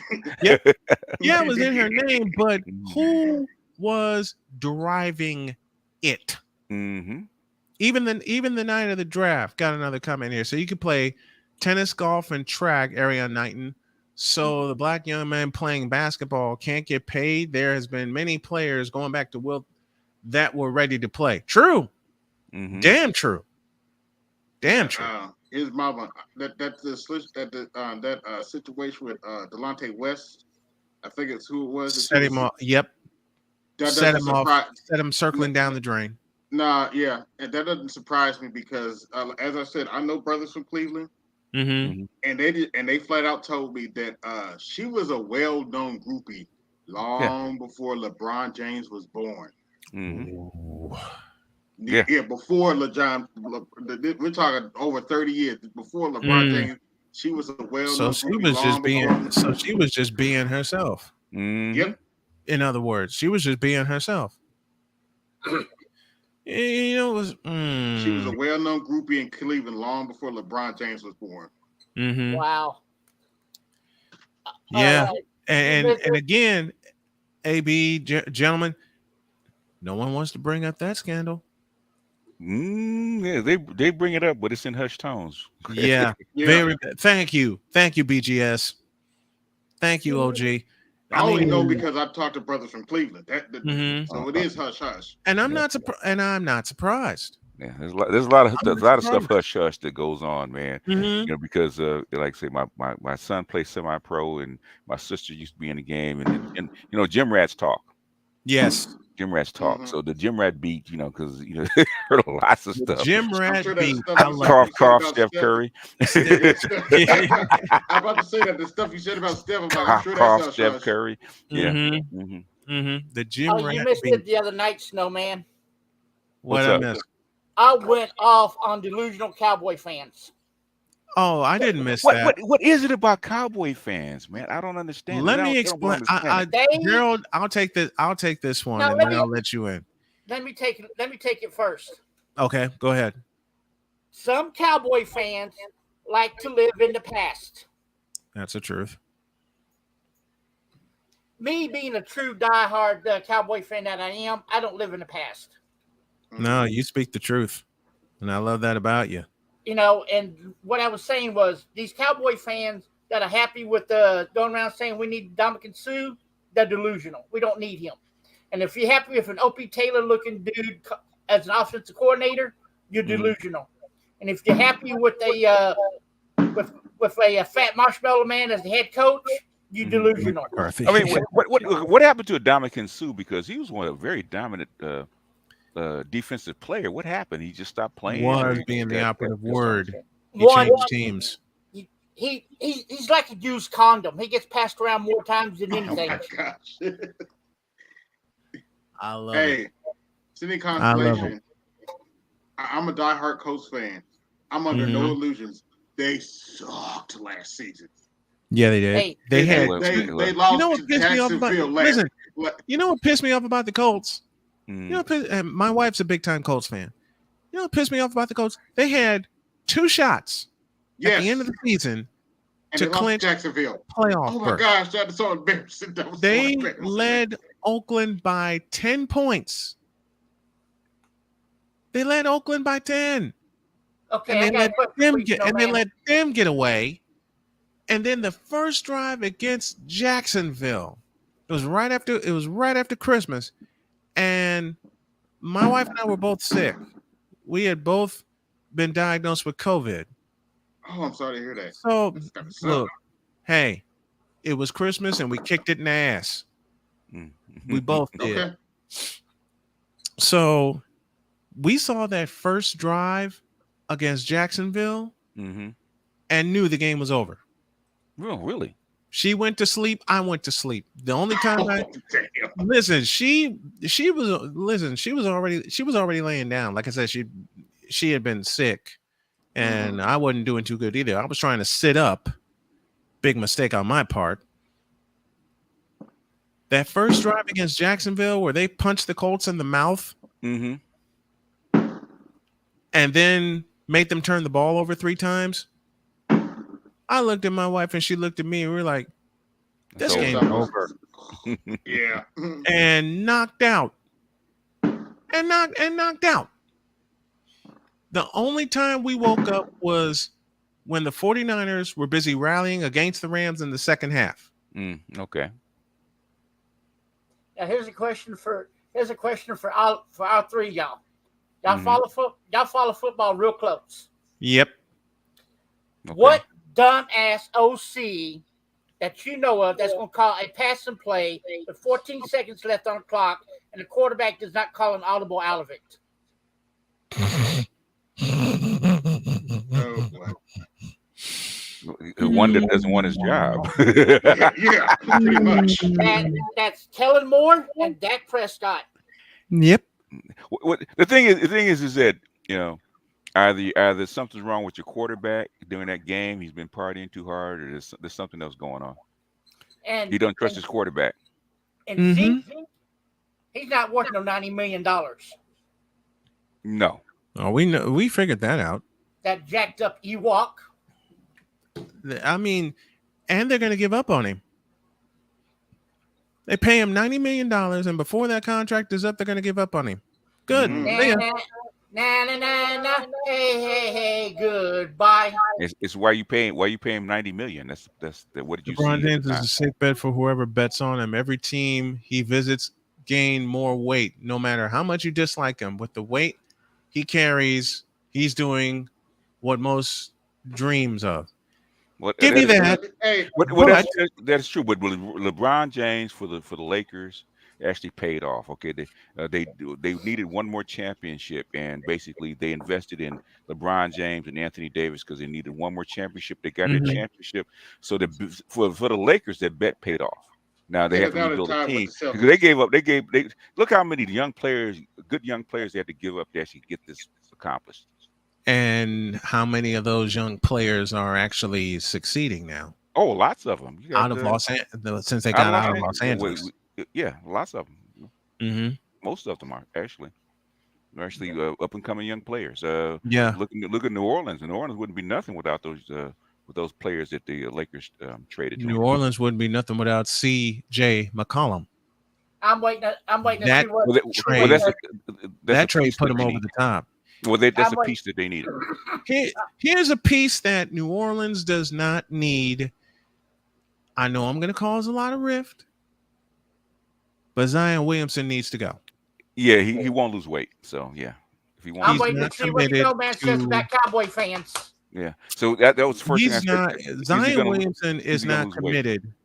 Zion Williamson is not committed to basketball. You can see it. Yeah, and all these pictures they're putting up right now. Him dunking and all this other stuff. Prove it in October, will you please? Well, the thing is, he's not going to stay healthy. No, he's not. Yeah, that's the issue. He's suffering the Anthony Davis syndrome. Won't play a full season, won't stay healthy. All kinds of hype, but no substance. And I said that when he blew out his shoe in a game, oddly enough, against North Carolina. 36 seconds into the game, he blew out his shoe and he blew out his career. Now, as far as Cowboy fans go, I'm waiting for this. Besides bronsexuals, they're the most delusional fan base I know of. Except me. Even more delusional than Knicks fans? I'll get to the Knicks in a moment. The Knicks know what they got. They just don't care. Exactly. I'm one of the truest diehard Cowboy fans you would ever want to be around. Here's what makes me laugh about Cowboy fans, and I don't have to go that far back. The playoff game against San Francisco. They knew coming in that San Francisco loves to run the football. Oh, yeah. A lot. Oh yeah. That first drive of the game, and I mentioned it about Jacksonville with Indianapolis. I will mention it here. That first drive of the game, they got socked in the mouth and kicked in the nuts. We sure did. And Cowboy fans still believed, oh, we'll come back from that. Yeah, 3 and out. No, you start with a run, you get punished. Try another run, you get punished. Prescott back to pass, sacked by Nick Bosa. After that first play, when they smacked us around with that run, I knew, and played as well as they did in that first play, I knew we wasn't going to beat them. It's like a friend of mine said, the 49ers taught a master class in the playoffs on how to run the football on a team that talks too much. Because all that week, and Gerald, you verified it, for all that week, Cowboy fans talk too damn much. They talk too damn much. And what did I say? I say if we win it, we win it. If we don't, we don't. And why are you going to Dak Prescott? Why didn't you throw the ball? Because he sucks. Well, yeah, we knew that. He was told not to. Ain't no quarterback is not going to throw the ball. Yeah, but then explain Russell Wilson. He could have audibled out of it. Because I got a challenge. I have a challenge for BGS. Then explain the play Russell Wilson did in the Super Bowl that cost his team the game. Well, he didn't run. He wanted to throw the ball. Yeah. I know this one. And Seattle has not. Think about it. Since that interception in the Super Bowl by Malcolm Butler, Seattle has not been the same since. And they're certainly not going to be the same this year without Russell Wilson. Here's another one for you. Marshawn Lynch took him all the way down to the field, all the way down to the end zone. And then, Pete Carroll, being a crackhead that he is, decided to go for pass play. On 2nd and goal from the 1. Why not stick with something that worked? Lynch got you down there. We all know he was the power back. And Lynch could have punched it in and won the game for Seattle. It's like Al Michaels said, unreal. Unreal. Because there's no other way you can explain you're not giving Marshawn Lynch the ball. It hasn't been the same since. And there's no quarterback that's going to be on the goal line in the Super Bowl and go against his coach's call. So if he told you to run the ball off, if he tells you to run the ball off, you're probably going to get traded if you do that. Yeah, but if you stop and look at that game, that whole series, they went run with Lynch, and they couldn't stop Lynch. No, they couldn't.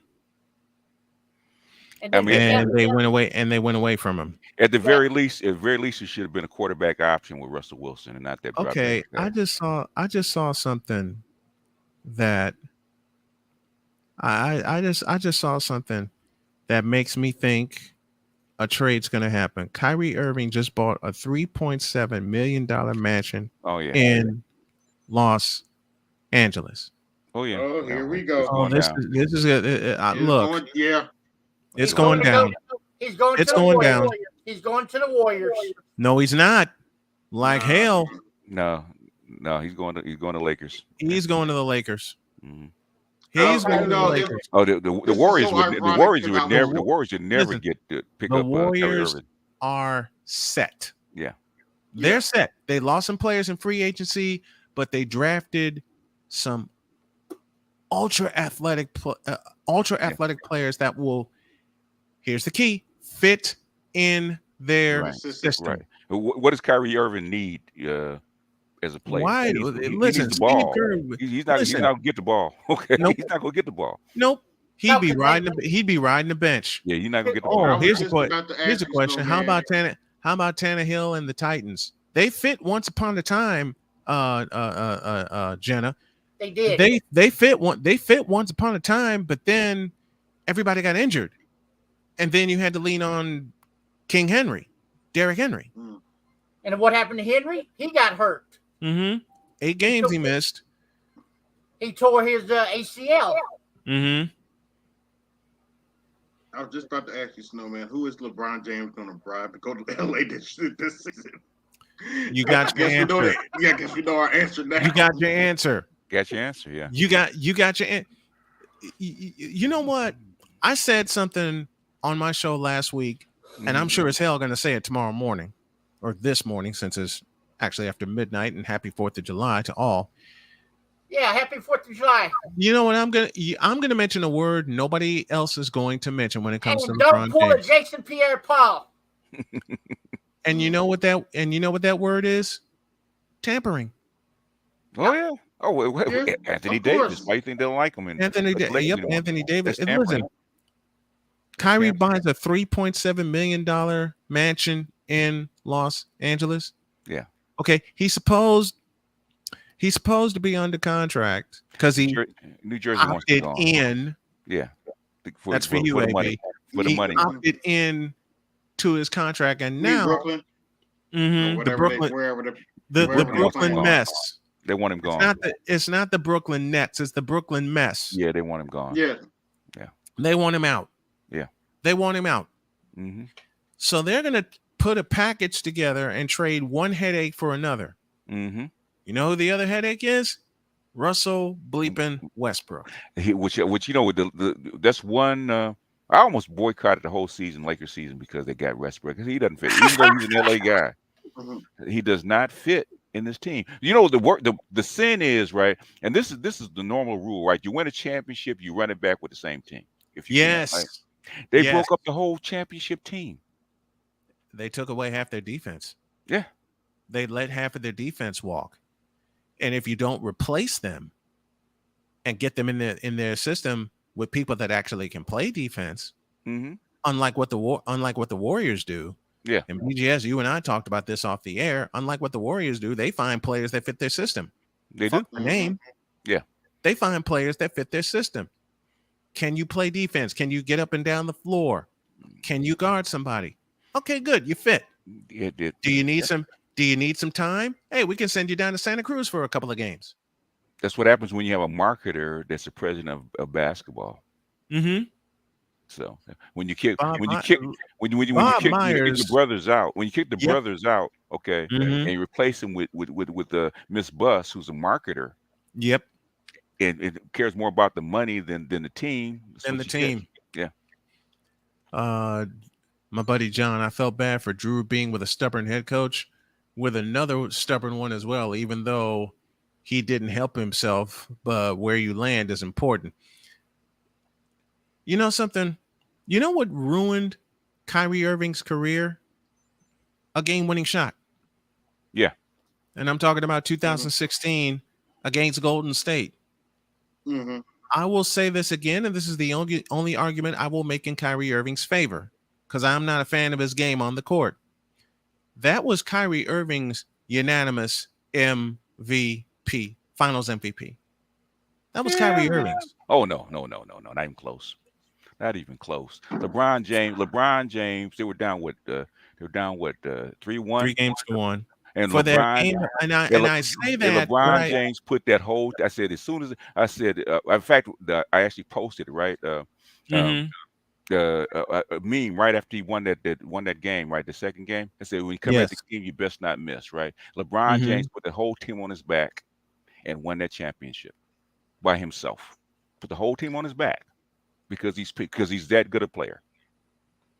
I knew as soon as they pissed him off, because LeBron. The thing about LeBron James that why he's not a Michael Jordan, even Kobe Bryant, is he doesn't have the same kind of attitude. He doesn't have the same kind of fire. Okay, he doesn't. Right. He's an easygoing guy. He's probably one of the best. This is the reason I said that was Kyrie Irving's. That was Kyrie Irving's award, because he hit the game winner. Yeah, he hit the game winner in a 7th game on the road, which is tough to do. He wasn't gonna. The thing is, he wouldn't even be in that position. Okay, True. They'd have got blown on 4-1. You got a point. You got a point. That is true. That's you true. got a point. There's no question with that's the one mistake that Green was not gonna make again. I am not gonna piss off LeBron James ever again in the finals. I'm not gonna do that. Same way you don't piss off Michael Jordan and Kobe in the finals. You don't put on Superman's cape unless you want to get your ass whipped, right? Yeah, true. Irving leaving James was a bad breakup for him. Sadly, cough. LeBron is not innocent. Cough. We know that. Yeah, everybody knows that. We know that. What else is new? We did. By a show of hands, who didn't see? Who saw this coming? I certainly did. I certainly did. And I know BGS got both his hands up. I certainly did. Come on, BGS. We know you do. I am persona non grata as far as the Lakers are concerned, right? I can't even. The last time I did a call, it was 4 years ago. They gave me like 10 seconds before I hung.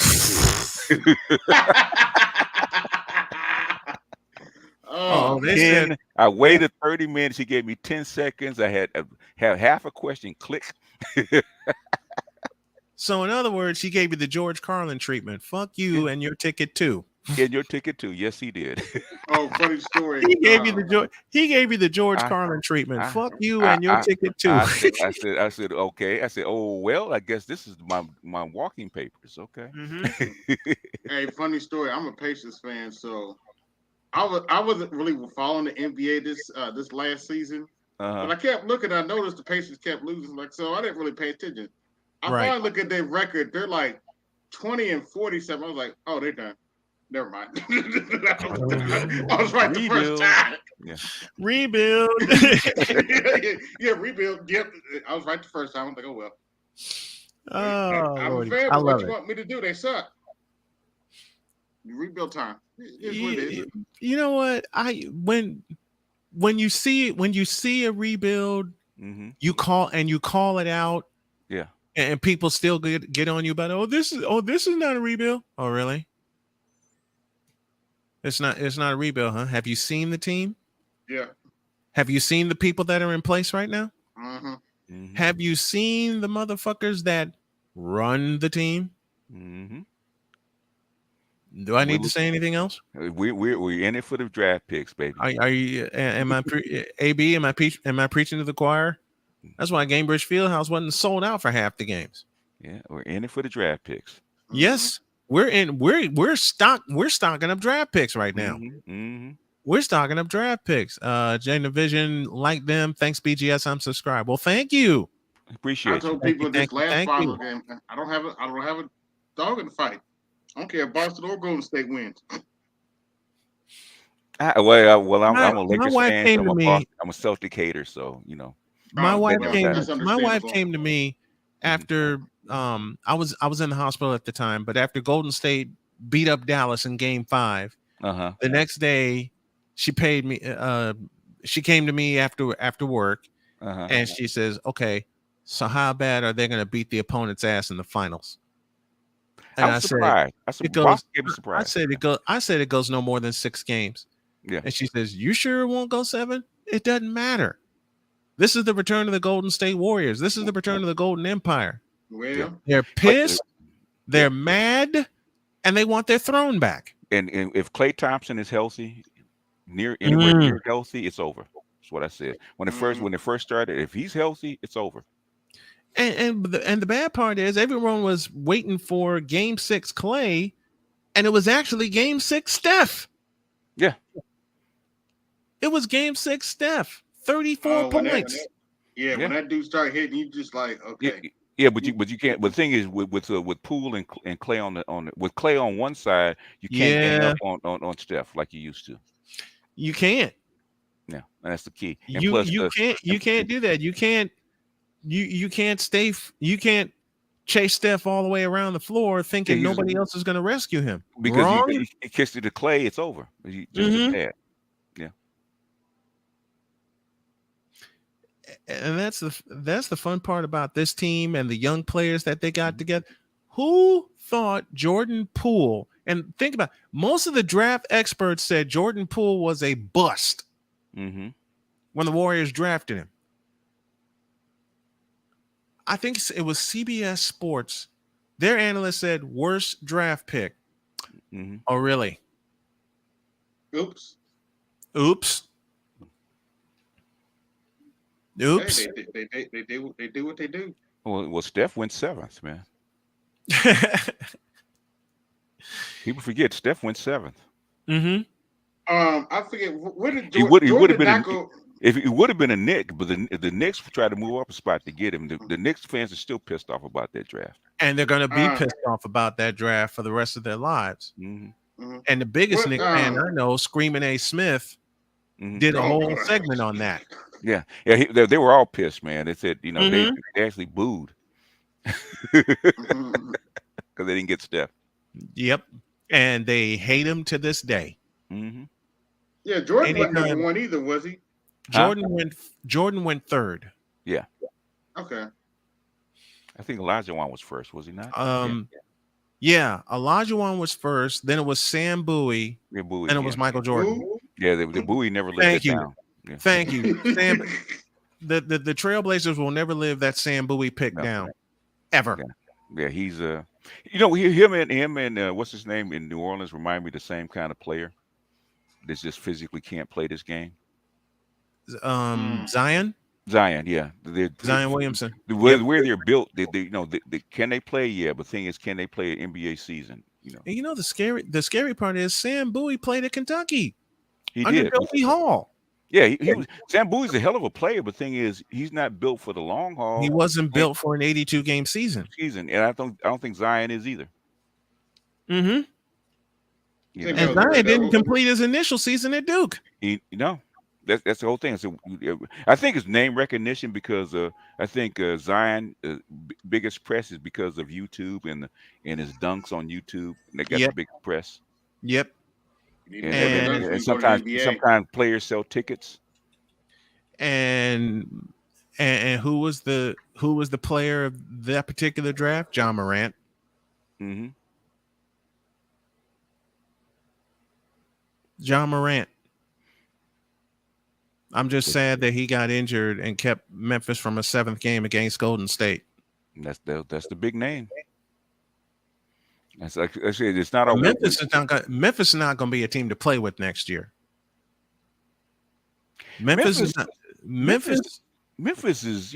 only thing about Memphis, Snowman, is Memphis for whatever reason is money capped. They can only spend too much money, and they'll get close and they'll have a good team, and they need one more player, but they will not spend the money. They will not. So I don't know what you think about that. They will not. That's why I can never bank on Memphis. They can have a good team, a hell of a team, and they can have a good regular season. Yeah. And they were second in the West. They were the second seed in the West. Golden State was 3rd. And we all know what happened to Phoenix. I'll get on them in a minute. Mm-hmm. But you're right. They're cash strapped. Yeah. They're cash strapped because they need one more good player and they won't spend the money to get him. Excuse me. They meanwhile, and I'll mention this point, and Gerald, I've mentioned this point in the group chat. Golden State does not care. No, they don't. They just don't care. If they see a player that they need, it's not want, it's need. Mm-hmm. And they're going young now. Yeah. Especially with the return of James Wiseman. Here's a scary thought. Here's a scary thought for you. What if the Warriors were somehow able to pluck DeAndre Ayton from Phoenix? Don't know how they would, because it would mess up their depth big time. And then you had all the GMs rioting against. Like we haven't seen that before. You've seen it. But thing is, the GMs never forget if a trade like that goes down. Oh, you mean like when DeMarcus Cousins signed with the Warriors and everybody went nuts? Everybody went ape shit. Come on now. I've never seen so many videos. Listen, a matter of fact, it was this day 4 years ago, July 4th, that DeMarcus Cousins made his checkmate move and signed with Golden State for the minimum. Yeah, and then got hurt. Yeah, because the day before he was still hurt. The day before, all the ballyhoo was LeBron James decided to sign with the Lakers. Who's going, Jagna? Who's going for KD? Is it Phoenix?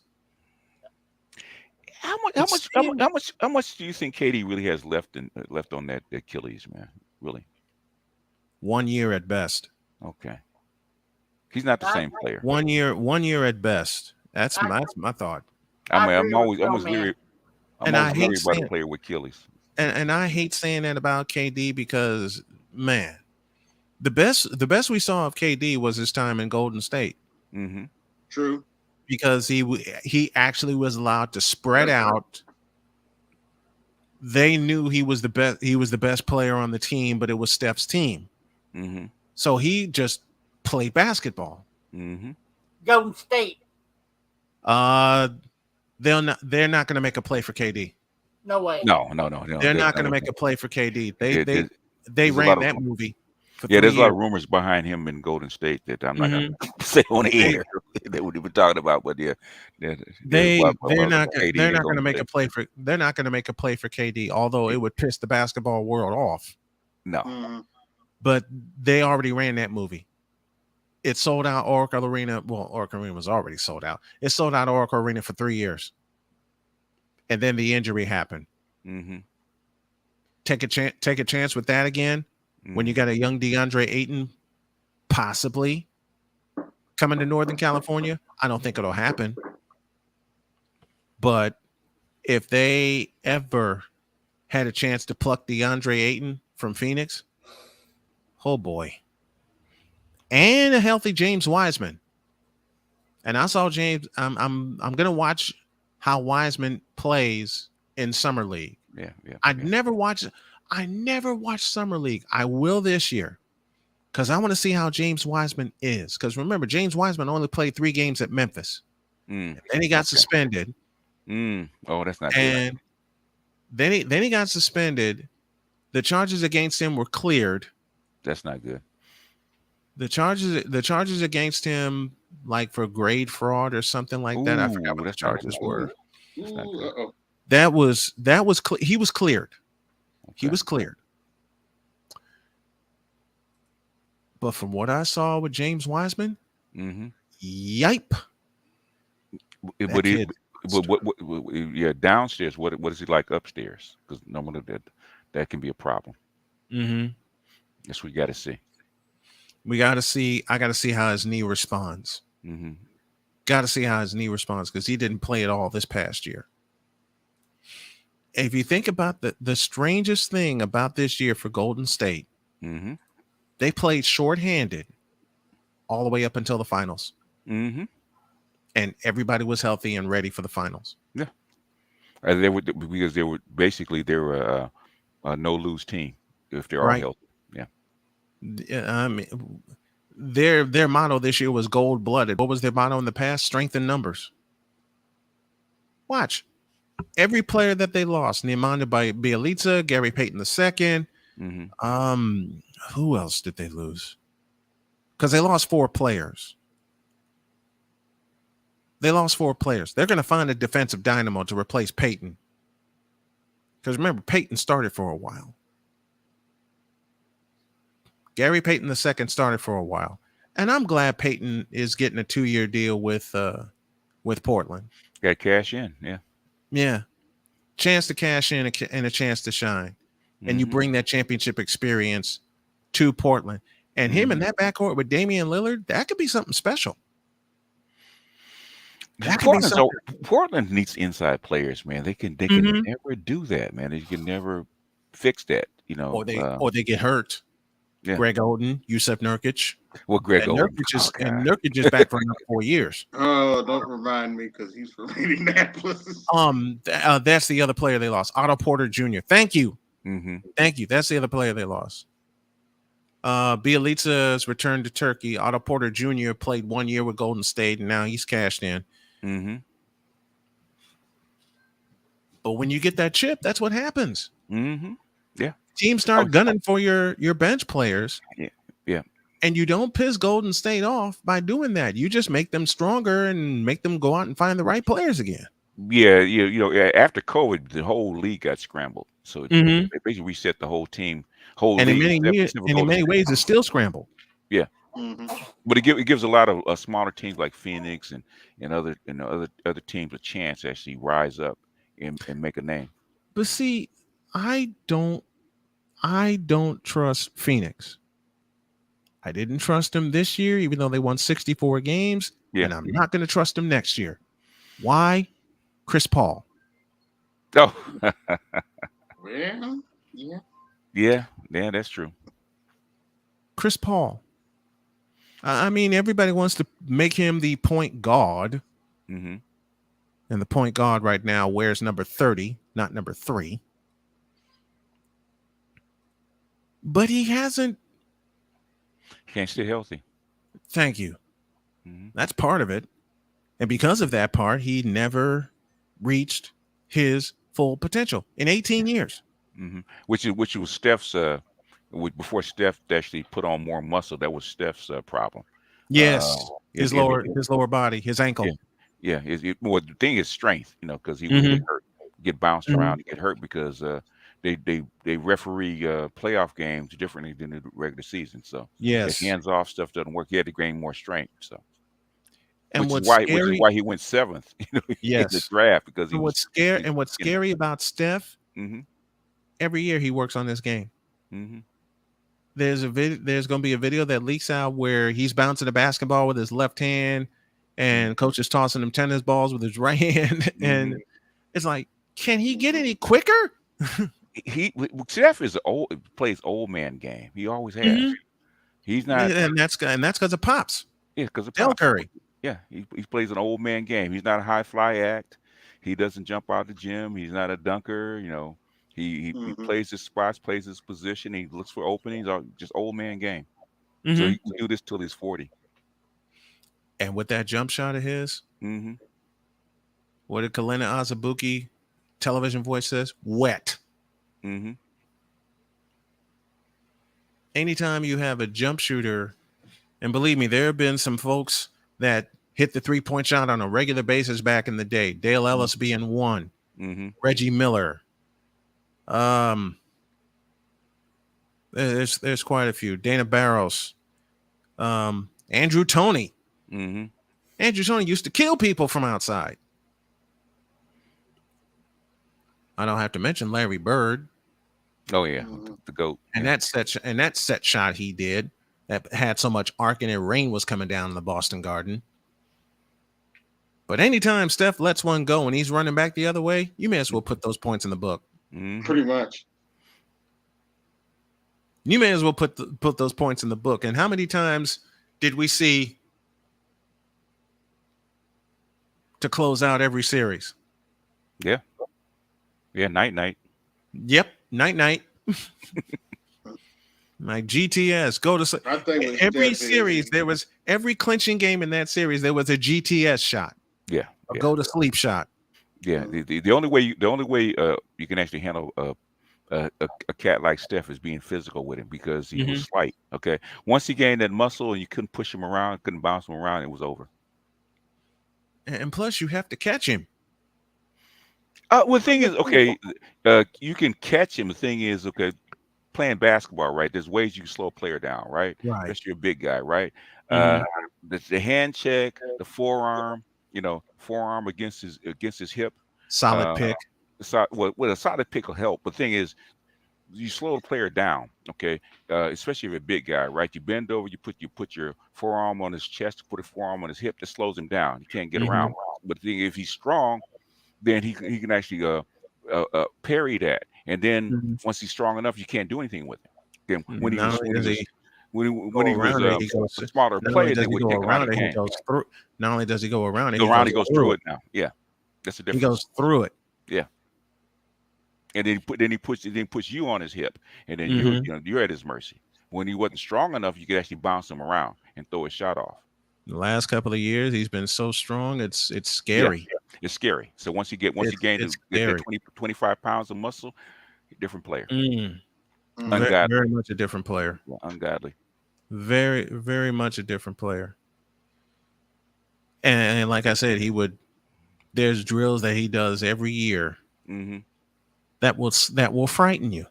You're like, wait a minute, how's that going to work in a game? Then you see it. And you go, oh, damn. Like, damn, he did it again. Yep, and he got such a quick release. All he needs is a second, split second to get it off, and it's too late. Said, when he released that shot and walks away, it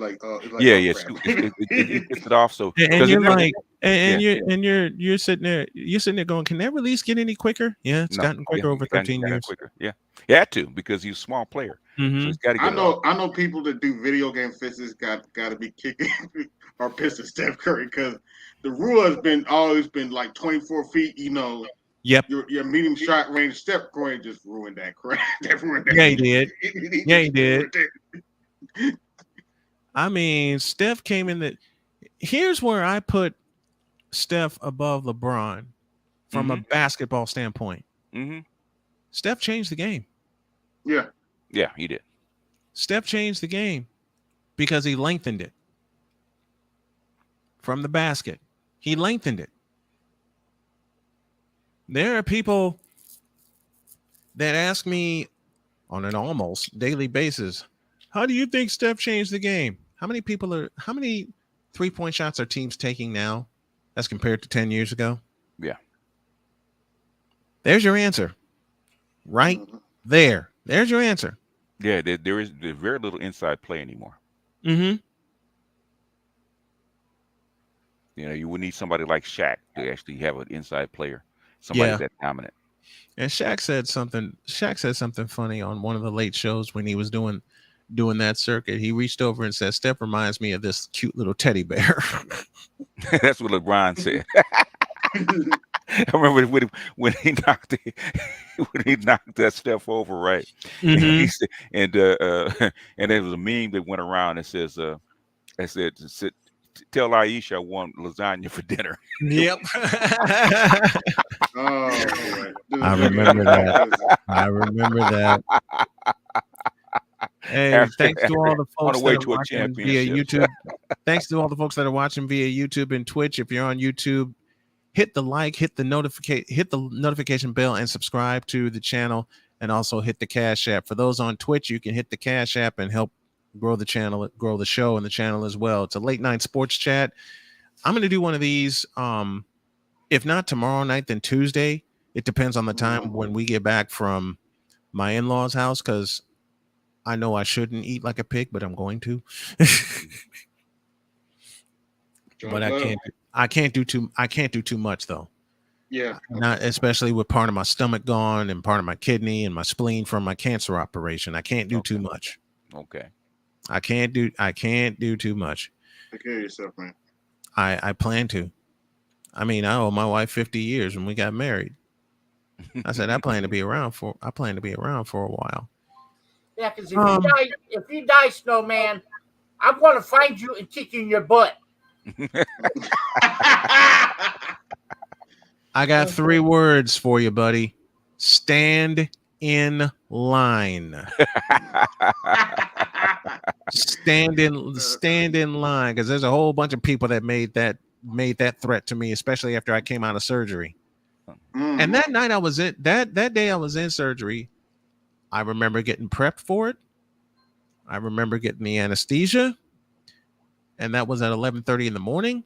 And the next thing I knew, it was 6:15 at night. They wheeled me into ICU.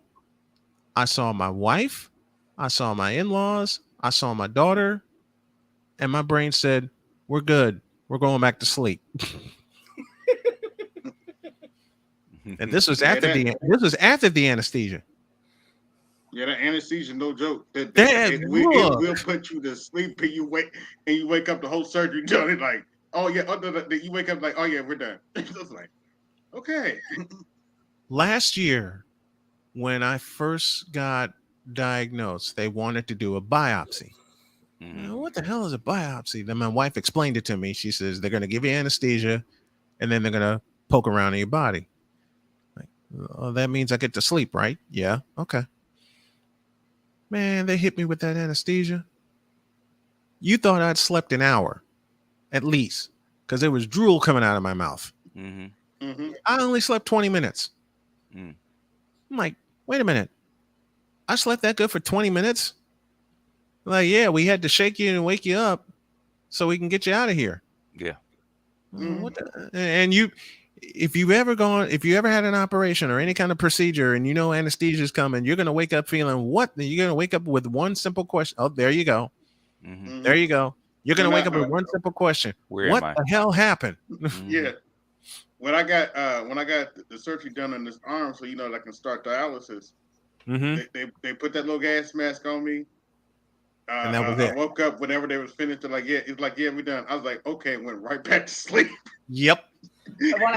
When I had my hernia surgery done, I remember going into the operating room, laying on the table. The anesthesiast came in and says, I want you to start counting from 100. From 100 backwards. Yep. 100, 99, 98. I got to 97 and it was. You were out. Yep. I barely got to 90. I barely got to 97. And when I woke up, I don't think I got to 98. Thanks for coming, BGS. We appreciate you. When I woke up, I was in the recovery room and the nurse was feeding me ice chips. And I'm looking around like, what the fuck? Exactly. I'm sitting there like, because last thing I remember was going into the operating room. All of a sudden you wake up and you're in recovery. You're like, man, that's that. Yeah. Look, I mean, when they set me up for surgery, the date was April 4th of this year, and when you know it, it was the night of the national championship game. Ain't that a bitch? But wow, I will sacrifice a national championship game to kick cancer in the ass. Good for you. When I woke up, when they wheeled me into ICU and it was 6:15, and I saw who I needed to see, including the nurse, my brain was like, okay, saw everybody I needed to. I'm going back to I'm going back to sleep. Fuck y'all, I'm going back to sleep. Because that anesthesia, even though you do come out of it, it stays in your system for at least up to a couple hours after. Shit, stayed with me the entire night.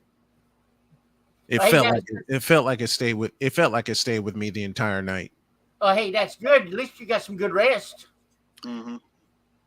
When my wife and my daughter both said goodnight and they left, I was out again. And my wife said, call me when you wake up. I don't care what time it is. I don't care how far into my meetings I am. You call me when you wake up. Okay. I didn't wake up till like 10 a.m. the next morning. I was hungrier than shit. You talking about that? I got some sleeping pills the doctor gave me because I have trouble falling asleep at night. If I take one of those things, that cause Seroquel. Say no more. You take one of those, you're dead. You are gone.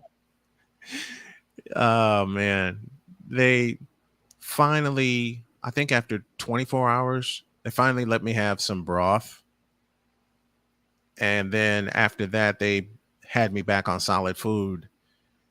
And I'm like, okay, cool, but it's the solid food where I had to learn how much I could eat and how much I couldn't eat.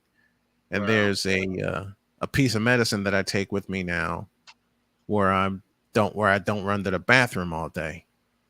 And that medicine's helped.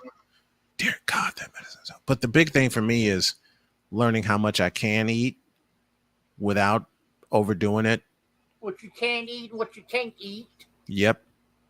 Especially now because I love food. But I have a big appetite. I just don't have the stomach. And I mean that physically. I mean that physically. That's going to suck on Thanksgiving and Christmas. No, I won't. I'll eat in small portions throughout the game. But I'm eating, damn it. The only thing I'll have to slice turkey. I'll have to have sliced turkey now instead of ripping off the leg and the thigh like I usually do. I just got to eat. I just got to eat smaller portions. And plus, there's a digestive enzyme that I take now that helps. That's good. But just because I realized this over the course of this weekend, and taking this and having it refilled. Just because I have a digestive enzyme doesn't mean I can digest everything in the house. That's true.